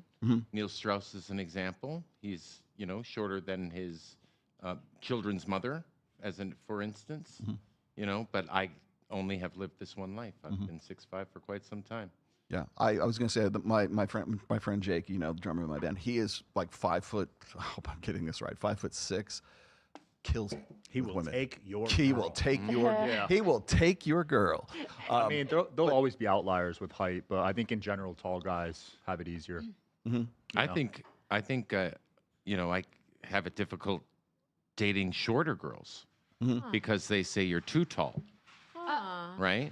Ooh, you're too tall. Does it become a disadvantage? In which case I say, what? At a certain height. I said you're too tall. I can hear you. I get that, like too charismatic. I get that a lot. Yeah. Like you're So too do you guys, charismatic. when you guys are choosing You're like too a humble. partner, I get too muscular. Humble. Yes. do you guys Yes. actually Your traps look are at intimidating. a Too height range intelligent. for women? So like Too if you're intelligent. Go ahead. finding a girlfriend or just like with the women you guys have dated, do you actually look for women in a specific height range? Absolutely Not not. me. Couldn't No. care less. Yeah. Care less. Right? Same with care. economic She's status. broke. I could I care look for less. women. Hold on, I look for women in a certain Tower, hotness baby. range. By the way, several of you, those of you who've been on the show before, you guys met my ex-girlfriend. We're still friends. We talk all the time. She has a thriving, successful career as a barber. She lives in Houston. When I met her, she was broke as a joke. I didn't give a fuck. Like, it made no difference to me how tall she was. The fact that she was a Razorbacks fan. I didn't care how much she went to college. All I know is that when I was with her, I was happy. That was it. There was nothing else that mattered. And so, as a man, we don't care if you work at McDonald's, and we don't care if you're 5'2". We don't. If we're really into you, it doesn't matter. Question. There are some red flags, though. No, there's definitely red Well, flags. question for you, Well, I've Michael. heard red flags here all night. Would you say that it's more important for a guy to look at himself in whatever relationships he's in, whether it's a friendship, whether it's a relationship, and be like, do I like the type of person that I am with this person or around this person? Do I like how I feel? Like, would you say that that's like really important? Because She needs to be really hot first. really hot. Okay, Yeah, okay, sorry, I'm really just hot. speaking- But it's wait, how- could but she it's be how I like? feel. Let me explain to you. Okay. Lauren, I'm turning 48. So Yeah. my give a fuck is it's at zero Okay. now. Okay. I don't care what anyone thinks about me. I've never made so much money in my life. When I stop fucking caring, when I don't care about what other people Good think for about you. me, other people become obsessed with me. Yeah. So I don't care. So I'm gonna tell you the truth. Men like hot women. They like them when they're physically attractive. They like when they are like, hey, I want to go have sex, and I see my girl, and she's very physically attractive. And you know what else men will like? Yeah. Is when that girl is physically attracted to you and wants you sexually, even if you don't have money. That's genuine desire. Like what Rolo Yeah. says, crawl over broken glass and change your religion for me. That's what we want. Correct. That's actually what we want. And the other parts, like, we will deal with some fucking crazy. I have a question. Gentlemen, all the guys in the room, you put your dick in crazy. Raise your hand. I have a question for you, Roll Michael. I mean, Wait. As often as I could. Eric, put your hand up. Eric, put your hand up. You put your dick in crazy. Bro. Can somebody give me a count? I need a Tristan, count. go, come on. Yes, there we go. Yes. I have a question for you though. So question, do you think that so I was always just in my life, looking back, I don't know about now, I don't know, whatever. I mean, I know I worked at the Bunny Ranch, but still before I did the Playboy and all the Bunny Ranch stuff, I was always the girl that was kind of nerdy. Do they keep the nerdy girls around and then eventually hope they get Lauren, hot I or really help? don't. I think you're making this way too complicated when it comes to male attraction. It really is okay, ready? Yeah. All the gentlemen in this room, ready? Listen to me. Jessica Biel at 19, was she attractive? Raise your hand. Yes. She was attractive? Okay, cool. All the guys. Selma Hayek in Dusk Till Dawn, was she attractive? yeah. Raise your hand. Yeah. Okay, very good. Still hot. Ready? Margot Robbie in Wolf of Wall Street, was she attractive? Yes. Oh, interesting. And I don't give a fuck what political party she belonged to, whether or not she was a Sagittarius. Wait a minute. We don't care. How tall was she? How tall was she? How much money did she make? 5'8"? She was just hot. In the beginning, it's just hot. But even if they're nice. That hot opens the door. Yes. So this is a genuine question. Later on, do you help me build my career? Do you help me build my career? Later, we're talking down the line. Do you help me build my career? Do you attack me? Do you accuse me? Do you exaggerate? No. Do you tell me how I feel instead of asking me how I feel? Is my life easier and more beneficial with you in it? Yes. Okay. But first, she has to be hot. That's it. Don't make this complicated. For you as a woman facing us, it's complicated. It's all kinds of shit. I've seen women who are attracted to loud, fucking short men who are super powerful. I've seen women who like dumb, broke, tall, muscular men. I've seen women who like all kinds, only date one race and won't even date a different one. I've seen women who like ugly men who are funny as shit. I've seen all kinds of stuff. go for the With you fixer guys, uppers. we don't know. It's all kinds of different shit. With us, we start with hot. That's it. Don't make it. If you really want to get into this, it's negative and positive kurtosis and statistics. So for women attraction, it is different than men in regard, Yes. like you said, with the hot. Your homework assignment is to read Why Women Have Sex by Cindy Meston and David. Wait, Bussard. say that again. Cindy. Cindy Meston and David Bussard, a book called Why Women Have Sex. Read the book. I will. I'm gonna read that. Beautiful. Yeah, you guys should put on some women stuff too, because we don't. I mean, I think we know, but Honey, we can't hear you when you're 50 sorry. feet away from the. Sorry. Say it. I love Say the recommendations of the woman work as well. That's all I'm gonna say. I'm gonna read that, but I'm interested in that. That's Oh, it's down here. fascination with me. Okay, got it. I love the fascinations of I human was always a workings, nerd. period. That's why. All right, guys, too much side talk. Let's go to the next one. Let's go. We want to get through these. Real money cares if she's a gold digger. They just don't. Listen, if a man asks you what you bring to the table, that man has a low credit score. Listen, you should say that you're a gold digger. You should tell people. You should lead with that. Women should be gold diggers. Women should look for a provider. What's wrong with that? It's really hard to respect a man that you have to pay for. If a man cares about how much money you make, he's scheming. If the man is insecure about you, he thinks that you are better than him. If a man is texting you all day long, that man is not busy enough. Only people that are mad about you or women in general being gold diggers are people that don't have any gold to dig. That's it. Don't ask men that haven't had a job in the last 5 years walking around talking about, I'm the prize, I'm the prize. How do we keep a man? Keep him? What do you mean? If he's drained, keep him so drained he's just dizzy all the time, can't focus on any one person. It doesn't make you more masculine to be like, I shouldn't have to pay for her nails. I shouldn't have to pay for my girl's dinner. That doesn't make you more masculine. That makes you a bitch. If you don't think you should provide for your woman, you should just date a man. He's out, not responding to your text with God knows who, probably that hoe. Let's see who can be the bigger hoe. A woman shouldn't be a gold digger. You should be. You should own that shit. Yeah, I am. Long distance relationships are fine if you're okay with the fact that they're gonna have a secret girlfriend wherever they are. Okay, so he canceled the date. How do I reject him? Block him. Ma'am, if you're a 25-year-old woman and you're dating a 45-year-old man who doesn't have money. What the fuck charity are you a part of? Is this some sort of Make-A-Wish thing? What if he says he has money, but he don't want to date a gold digger? Splenda daddy. Splenda daddy. Nice. Daisy, what do you think of That's Russell? what I call my ex-boyfriend. I call him Splendid Daddy. He does small Extremely things. funny. You think he's super funny? Do you take anybody else like Russell? And who here I've follows Russell? posted him several Russell's a friend of times. mine. Yeah. I was gonna say, We love Meg sends Russell. me his videos all the time. Yes. We do. We That go is back a and man that forth. loves women. Yes. Huh? That is a man that truly loves women. And he's You know how he got started? He was a pickup artist. Us. Sorry, that's how he got started. But This you know whole thing. what? But And he was he making loves content just like us. Even if and then he that's started true, doing that, and he got it popular works. and shit, which is what I've been saying We forever. love He him. is just so much smarter than me. I just hold don't people fight with accountable. us, bro. I am stupid. What he's doing is incredibly smart. Like it's unbelievable. Who here? Anybody have any comments about Russell's content? I love it. You loved it? Funny. He's Okay. right. Who here? Everything he Who says here? he's right about. Who here thinks he's completely right about this, and who here takes this with a grain of salt? He's just being a little toxic. I think to be he's funny. completely No, right. I think he's right. You think he's Speaking completely his right? mind, I yeah. do because I've lived all the things that he talks about. Like I literally will Yeah. tell men like I only like men with high Yeah. net worths, and then they either like filter themselves out or they just give me whatever I want. It's great, and they give the lifestyle that I want to live, and that's the type of man Yeah, that but I want. what could it possibly start with genuine desire, and then you find out that he has a high net worth? Absolutely. Like I don't want a man Because that doesn't I really don't seem like you're like. allowing for that. No, That's no, the no. problem. I don't want a man that like I don't like. I want a man that I vibe with, a man that I can talk with every single day, Mm-hmm. a man that I respect. Like I have to respect that man. Otherwise, all the money in the world, it means absolutely nothing to me. But everything that he's talking about, saying like women tell men what you want, it's exactly true because any man that actually values a woman will give her everything that she wants. Agreed, but the problem is if I'm a man and I want genuine desire and you're opening with I need you to have this much money, No, Yeah, you could be running the other direction. Works though. You could be don't saying need no to it so with many it. women, There's so ways many to men. already know. hold up, There's ways to Yeah, already you know. you could say no to so many men in a day that you may miss out on the man you were supposed to be with because at a of Never mailbox, Cry Wolf. Bro. No, We because if can I get missed out dick on him, I wasn't picking up our supposed to be meal. with him. Like somebody's I mean, gonna so have to I pick am- out. What But, like- happens when it's game over and well, The game over is that they didn't complete the tasks. Like honestly, Hold like on, you let have him to. finish. Okay. Let him finish. Go ahead.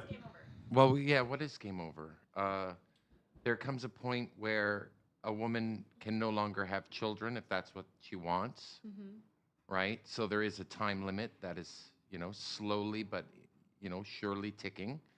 And you could be pricing yourself out of the game by not saying yes to someone, thinking it's always going to be there for you as an option to pick and choose until you can no longer pick and choose. I have a question. Before Lauren goes on a diatribe for 15 minutes, Katarina, listen to me. I'm telling you this. You're an attractive woman. You're going to have your pick of men. But I want you to consider a couple of things, okay? How much does the guy need to make for you to be financially viable? I mean, that's relative, but it's like I want somebody that I can enjoy traveling with around the world. I don't want to stand. But he needs to be able to take low budget, like no low budget stuff. So it's more than $100,000 a year, right? Yes, It's way more than that. absolutely. Okay, And that's cool. the only type of men that I've ever like Got really it. truly Okay, dated. so the top 10% of men make $134,000 a year. So Okay. you've discluded 90% of men. In reality, I don't have problems finding them. okay, no, it's fine. It's fine. Are you married to one? No, but that's a personal choice. Okay. Number two, do you have height preferences for a man? Yes. What is it? Like, when you say high preferences, which direction are you going? Like taller than you or shorter? Yeah, like what's the minimum height that you want for a guy? I mean, I don't have like a minimum height, but like you do. 5'9", I would say. Okay, 5'9". is like minimum. Like 5'9" is minimum. Okay. So I'm like 5'4" and a half. So Got it. So yeah. that number that I said about the top 10% of men, cut that in half. No, I already know. Right, I yeah. already know. But like you're speaking to somebody who literally has absolutely no problem being single for the rest of my life. Okay, so that's the issue. Like, do you understand that Red flag. Red flag. Right, but didn't you say I was a red flag for being single at 40? That is crazy. But I'm not 45. Okay, but How old are you? so And but you you want said to be single for the married. rest. But you will want marriage. You want marriage, I want. right? I want. Do you not? Katerina, I want my company. I am okay. Like for me, marriage. Okay, so I'm 36. For me, marriage is not like an end-all, be-all. I do not want children, so that already alleviates the need to like absolutely find a mate. My clock is ticking. It's And you've not. never been married yet. I just don't, I've Katerina, been- I just don't no. understand how you can't even see that what I'm saying could be a possibility. That you're pricing yourself out of the market. And like but I you don't can't- care. That's the Right, thing. but that, like, but, you, I'm but either could gonna could get it what I possibly want, be? or I'm very Could it possibly be an control. could it possibly be an implicit bias because you can't care because you put yourself in a position where you have to not care in order to be happy. Like you've created this bias in No, your mind. I think you're trying to psychoanalyze somebody that you don't even know. No, again, you're correct. I'm not saying it's true. I'm saying could you possibly be open to the possibility that what your standards could be too high, and then leading with the idea of money is a problem, No, and you're because, missing like, out on good men. No, not at all. Because like we live in Las Vegas. There is no shortage of very wealthy men. Sure. You could throw a rock and you could They're all monogamous and absolutely don't cheat. Good call. And Good call that's on that my one. point. That's my point. So like money is not the end all be all. Like you want respect. Like there are certain things that every single woman wants. Like money is not the end all be all. You're not gonna find it on the strip. Happiness is I definitely have more a than middle money, point. All right, go. Okay. When you take birth control earlier, it stops your progesterone. Your progesterone is what you make to have your luteal phase, and that is what makes you be horny to guys and be attractive. So like.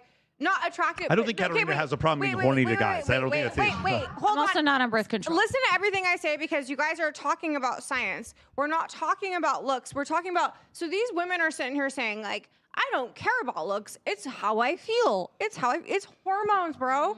We're talking about hormones. So when you have had women who have stopped that progesterone make, and then all of a sudden they're 30 or 40 and they're like, yeah, it's a time that I should have kids because I am not slutting around in my 20s and let's just turn this machine back on. That's not the way it fucking works. And that's not the way the FDA is presenting that to us. So if you have not done birth control through your 20s, you are still having the positive hormones pumping and you don't have to reactivate them. And also, so I totally understand what men are saying, that it's like, why are you just so unattractive right now? And it's like, bro, we're talking about hormones. So Okay, that should we be... gotta land the plane. I understand what you're saying. Be brought I'm with, into the I'm with you. conversation. For sure. I think you're For right. sure. Yeah. So if you want more of an explanation of that, read his 6 books because he goes into this at a PhD. He goes into this from a PhD level. That's where I she's have getting. two friends that are psycho for Rolo I am right not trying to now. psychoanalyze you. I'm not even saying what I'm saying I'm is so right. I'm happy. just saying I don't think you're No, open and to the I agree with him. Please stop. Hold on. Sorry. I don't think you're open to the possibility that it could be right. Like I am aware of my own bias. I like girls with boob jobs. I happen to love the University of Texas at Austin, and I'm a Dallas Cowboys fan. I am aware of my biases. I'm aware that I like red meat. I'm aware. The problem is I just think that maybe you might have this bias, this proclivity to say, you know what, fuck it. I can go the rest of my life and be single. And maybe you created a box where you have to believe that. Wait, You're An like emotional box. No. Oh my no. gosh, you're right. Wait, okay, so No, Michael, because it's listen. Hold on, let her it's answer, not please. like No, I'm not like in a box where like I have to be single, but it's like I do have very high standards and I do look for very specific things in men, and I can quite easily like get the ick. It doesn't matter how Okay, so hot. I have a compromise here. You admit that your standards are high and it may lead you to being single forever. Yes. and I'm Okay, good. with Then that, then though. you're not being a But hypocrite. I'm absolutely okay Absolutely. with that. Cool. I'm absolutely okay with And that. I'm not a red flag. wait, Michael, you said I'm that. so sorry. I rescue cats. I rescue cats. I rescue cats. I just want to know why you haven't found the one. Because the one hasn't Because there found is me. no one. But Michael, There is no one. But you can't be spraying on Michael. Just well, Michael, Sorry, go ahead, That's the Lauren. enemy Lauren. of the best I is the good. Yeah, I find the one, and then another one comes up, and they're like, "Hey, I really like you too." But that's not the one. You Very can't call confusing. them all Very the one. confusing. Wait. You can't call them all the one. All right, Hutch. Lauren, go ahead. well, Michael, you actually just triggered like a thought in me. You actually did kind of raise a good point in a sense, like maybe it's not our standards that are too high, but our biases that are too desired. In a sense where, like you said, you're like in the university, you like the University of Tech, like, you know, certain look. Maybe some of us are kind of bound to a certain look where it's like binding us to like having no one. Well, if you're in the sex working industry, you know this the most, right? Because people come to you because they're like, "Hey, you remind me of so and so." What happened? And you, All right, like, guys, I got I'm something sure for you, the most too. Hang biggest on. fetish people because they're you like something about. Adrena, let's talk about this when we go ahead. So I'm gonna throw some, and maybe you want to opine on this a little bit.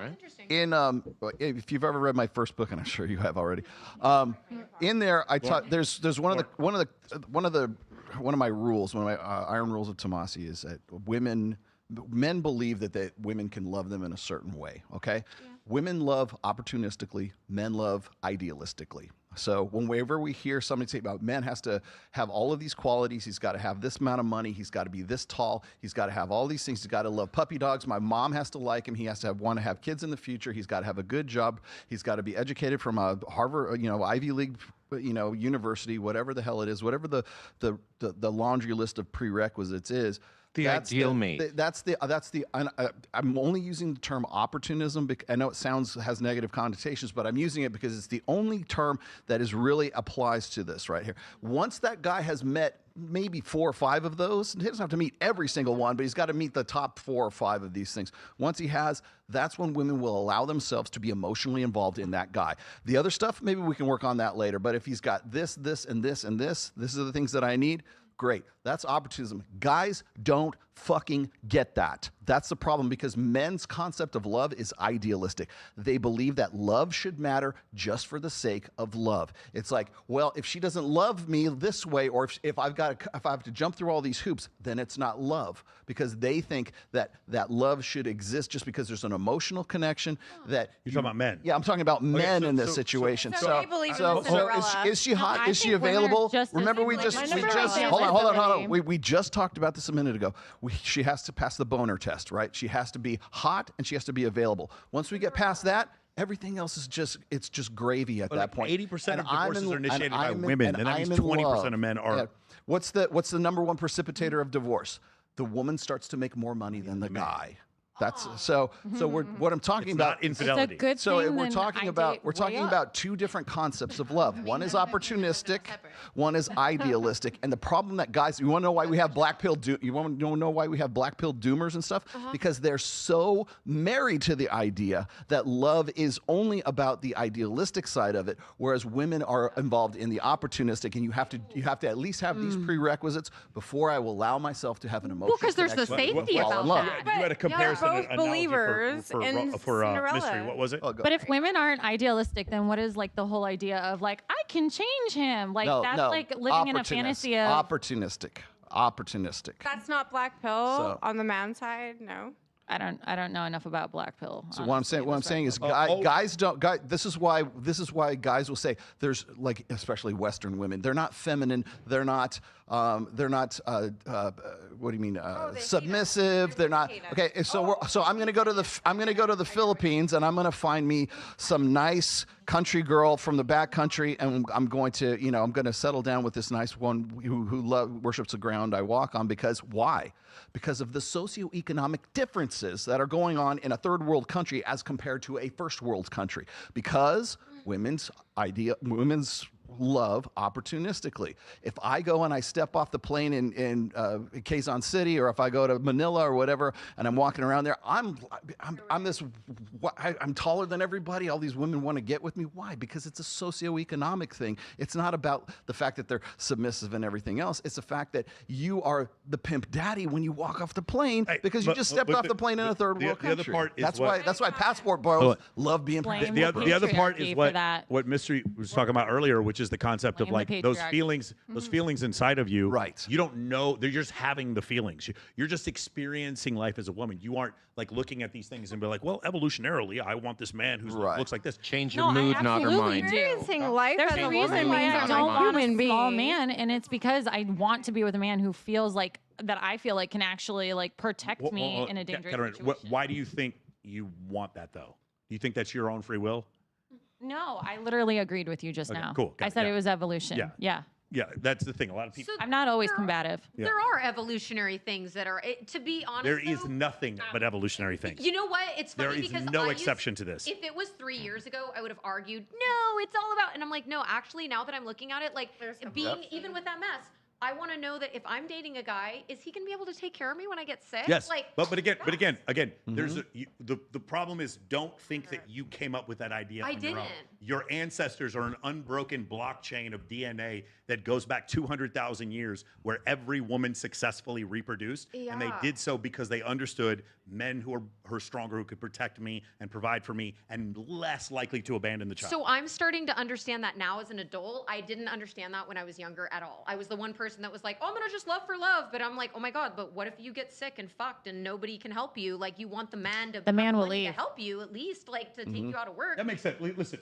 The man typically leaves in those situations. Just so we understand, if I had a daughter, I would not want her to be with a broke man. Correct. I agree with that part. But the problem is, I wouldn't want my daughter to be like, yeah, daddy, so I'm having them just check out to see which one has the nicest car so that I can figure out. It's like, no. Correct. Because now you're getting into a relationship where you did not begin with genuine desire, which will lead to divorce. And even if it's her decision to get divorced, I would prefer to not have my daughter ever get divorced. But daddy, I love him. Is that not? Daddy, I love him, exactly. I would, okay. Well, then you run into the Lana Del Rey conundrum, which is she married the guy who's like the airboat captain guy. That guy will never his entire life make the kind of money that Lana Del Rey has already made, but yet she's decided that she's, you know what?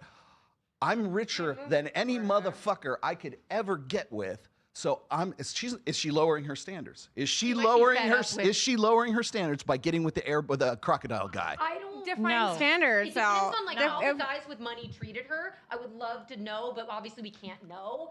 I would be curious because what if she's like, I'm fucking fed up with these types of dudes and I'm just gonna marry. So what makes her so? What made her run? At some point, she's got to say, I have to put all of my money aside, and I have to fall in love with this guy Maybe somebody for died in some her other life. reason. What is that other reason? Is it because he's dominant? He's a fucking alligator wrestler for Christ's sake, you know?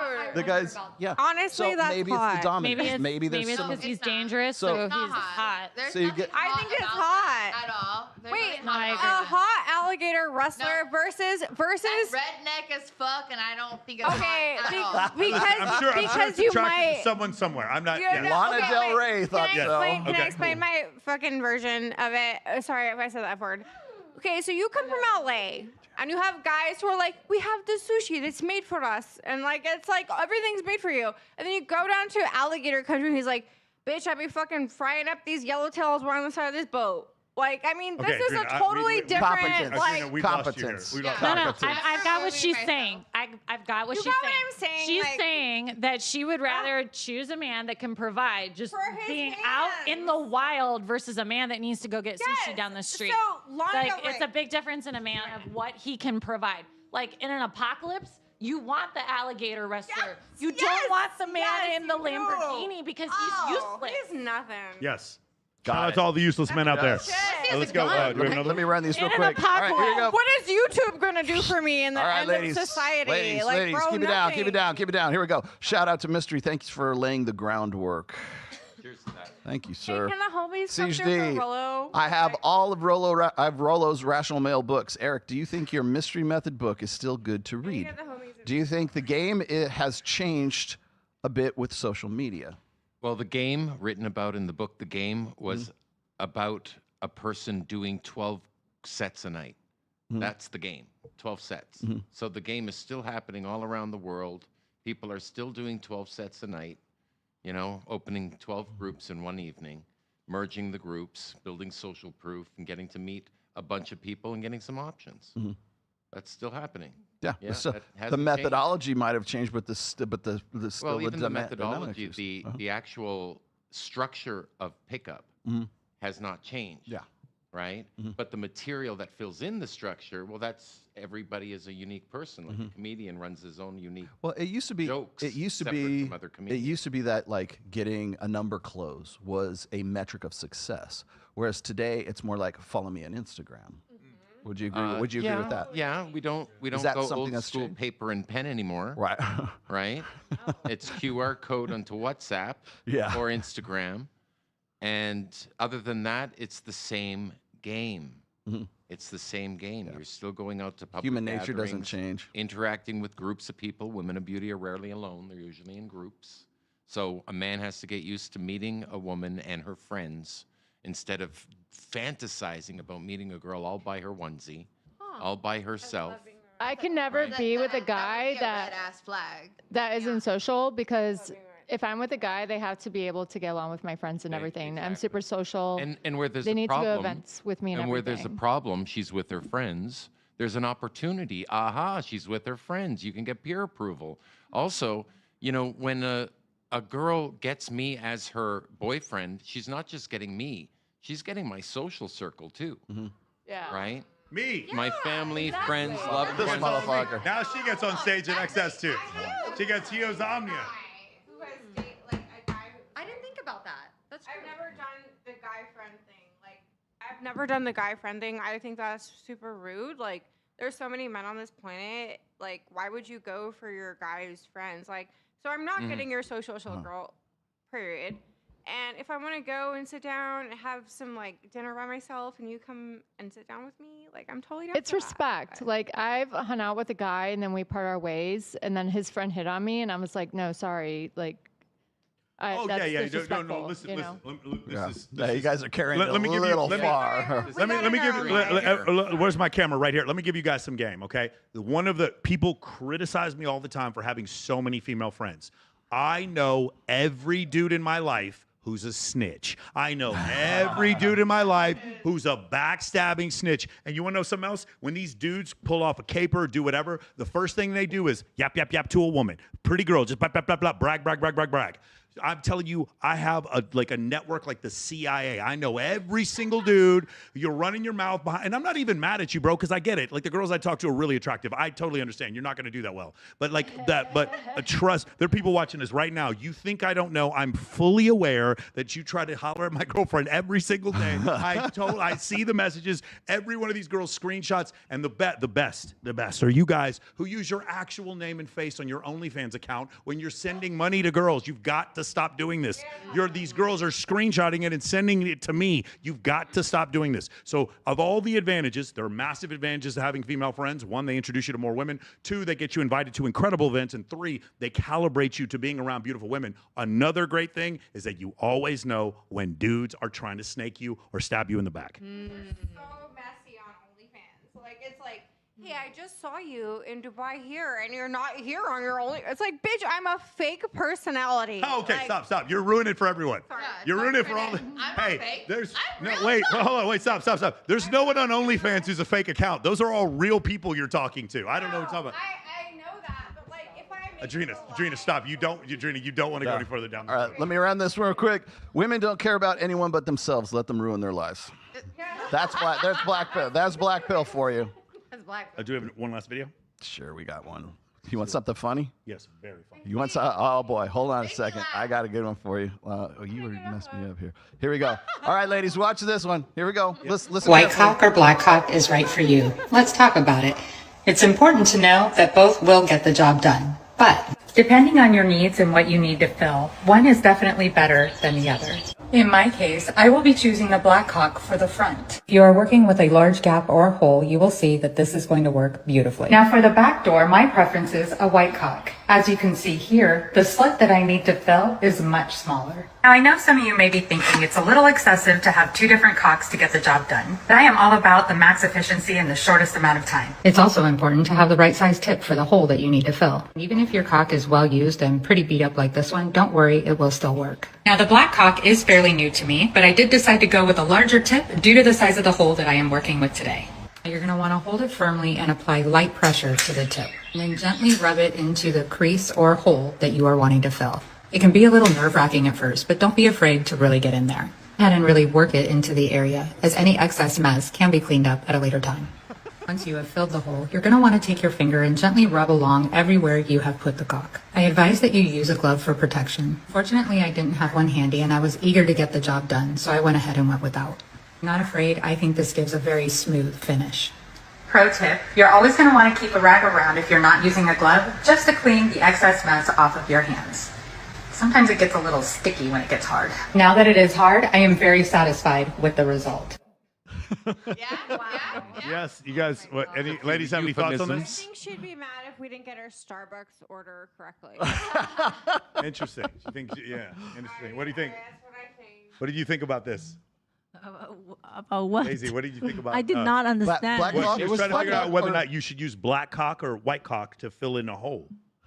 I think she was What did you doing- think was better, Daisy? We're actually wondering. Don't you do home improvement? You do home improvement. So I was just wondering.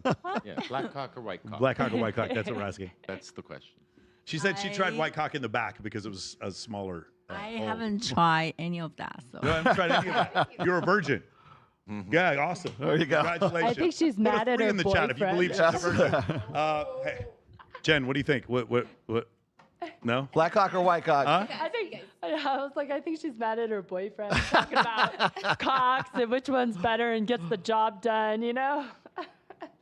What motivates her to make a video like this? Just for clicks on TikTok. Yeah, it's just. She just wanted engagement. views. She's engaged with farming is what she's doing. I mean, she said it is smooth. I take smooth cock over any cock every day. With you. I won't get drinks with you.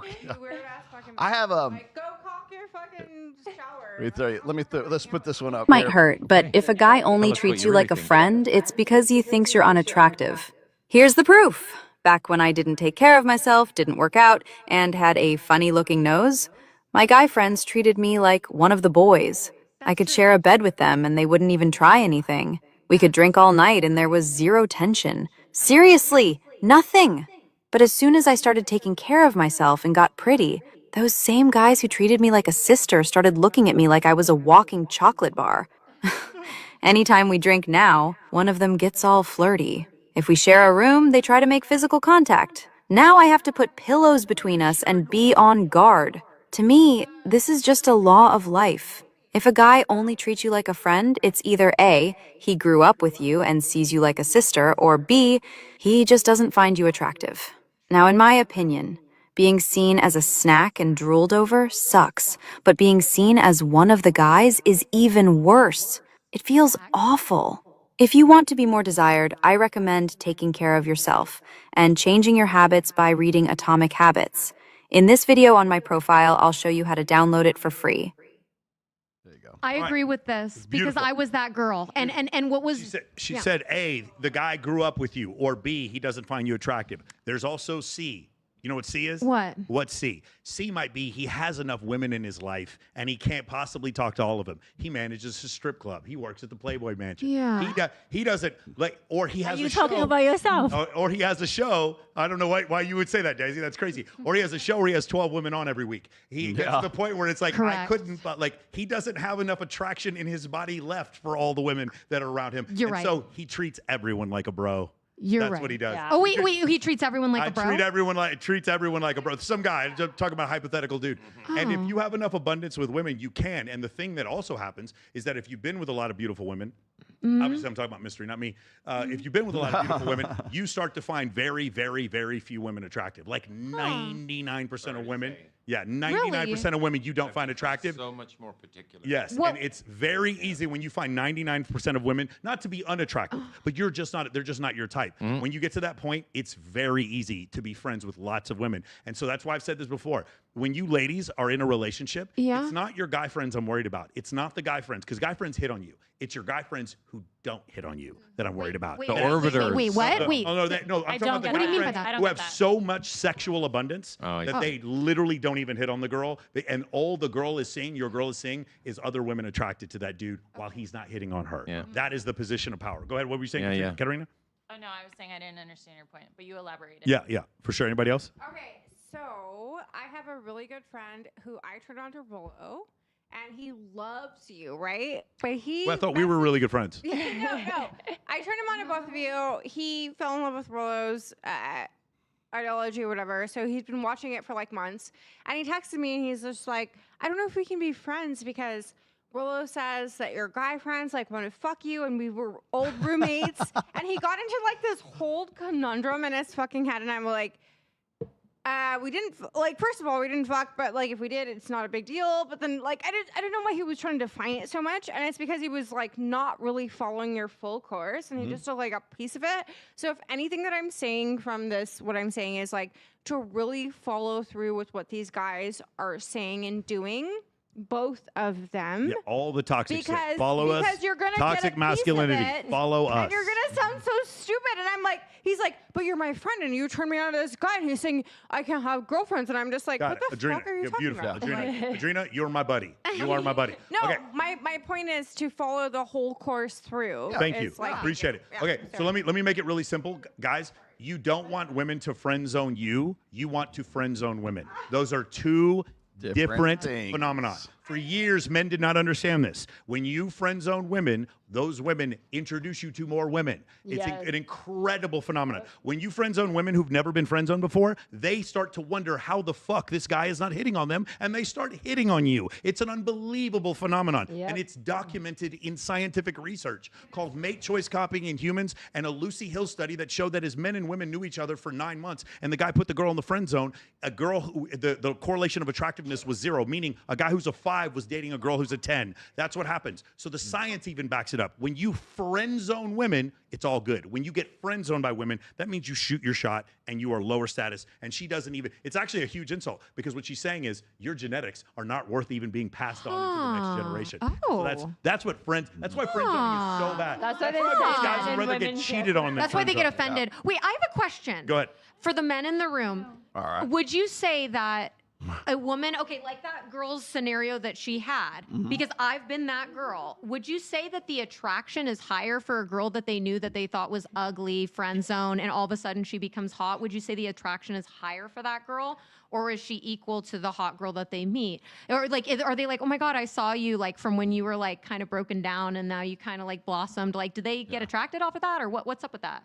Well, first off, it's physical attraction, number one. So I think in that situation, like the guys who are your friends and you're not in shape, okay? Yeah. Suddenly you get in shape, okay? I think guys almost think that they have an advantage in that because they were your friends and they liked you when you were ugly, and now that you're hot, For sure. Hey, remember me? I've always been your friend. I've sure. always been there for you through thick and thin and everything. That's what through thick and thin. Yeah. This is a Ryan it also is the Ryan truth. Reynolds movie. Yeah, that's But what it's they, the truth. Right? No, that's what they think, but that doesn't What they mean that it's think. absolute. It's actually. And I'm talking about average dudes. The other thing is like I don't understand why she would have like dudes in her room sleeping next to her. Real quick before we go, hey, Sean. I'm a little With a weirded out pillow. by that, but yeah.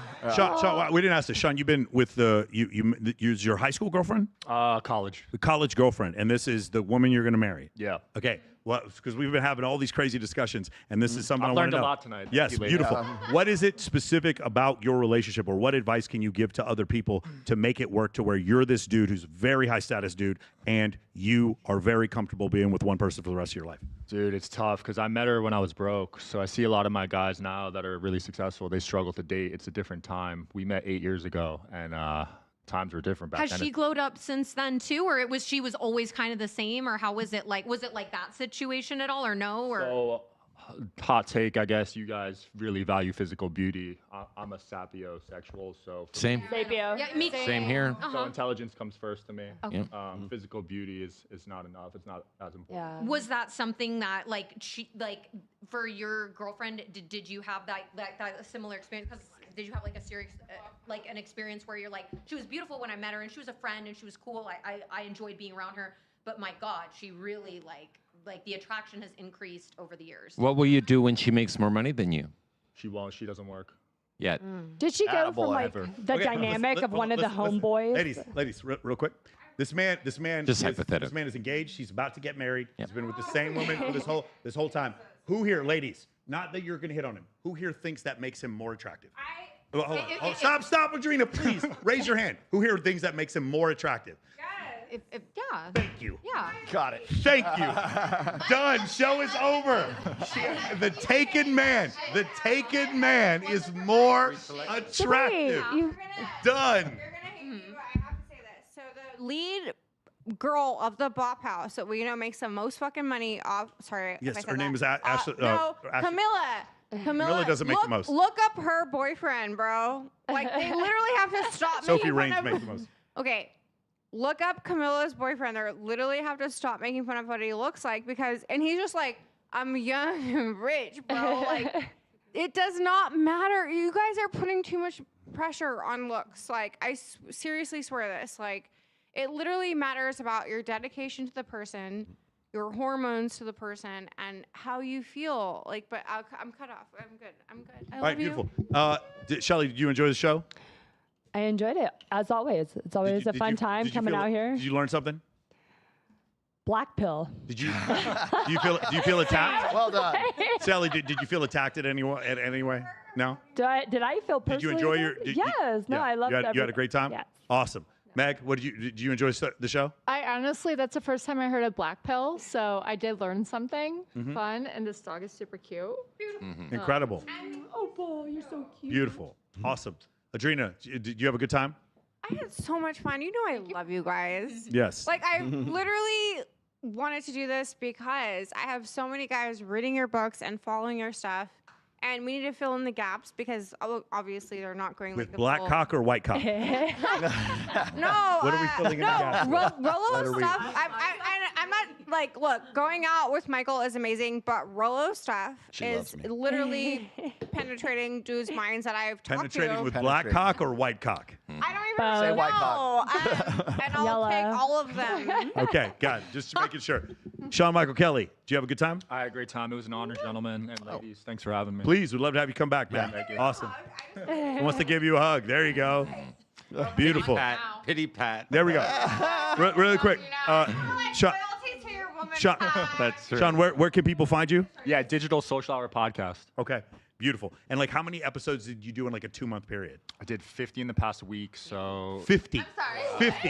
Hold on, listen. 50. Yeah, okay. the So past 2 months, I'd say 150. 150 episodes. He Like front loads like more episodes than anyone I've ever seen do a podcast. It's different every. It's whatever time. Are you like streamer too? Like streamer? No, I don't live stream. It's just you walking around the strip. It's No, Like I'll do his show and the episode won't come out for 5 months. Like he's Yeah. so far ahead. Yeah. It's wild, dude. Okay. So how long? Yeah, were no, this is you out right filming now. for? Lauren, you are famous right now. Right. And right now in real time, you are famous. There are Are you people cutting coming, it or there are no, people it's just booking their 45 tickets to the Bunny Ranch right now, right in this moment, because of you, how famous you are. Jennifer, hold on. Jennifer Brand. Jennifer Brand, where can we find you? San Diego. Find you in San Diego? Did you have a good time, Jennifer Brand, with your I did. Golden Bear barbecue sauce? It's a mix of Texas and Vietnam. it's good shit. I have some. And It's love. a mix of Texas and Vietnam. Golden Bear barbecue. She said. That when you get her off camera, she has so many hot takes. You should hear what she has to say about the Epstein trial. That's crazy. Yeah, like Jen won't stop. Thank you so much for coming. Daisy, did you have a good time? Yes, thank you for inviting me. We're very glad. Do you want to say something to your fans in Mandarin? Do it. I don't know if anybody will understand. No, there's a lot but of like, people who know Mandarin who are watching. One in 很 particular. 高兴大家今天晚上观看这个节目。然后，如果你们想要了解我的话，go find me on Instagram Daisy Fetchen and tag on my jewelry line Daisy She just Jewelry said $5 New York. million. She said, "Thank you for watching the $5 show. million. I hope You you got a enjoyed Bugatti. it."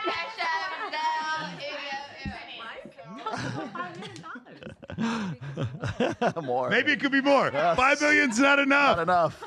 5 million's not enough. I need, Mystery. Yeah. You have a good time? Yes, thank you very much for having me. It's great to have. It's been an honor. destiny. Yeah. It's Yes. a destiny moment that I Whenever you're in town, I want you to come back on, man. Sounds yes, good. for Thank sure. you. Cheers to that.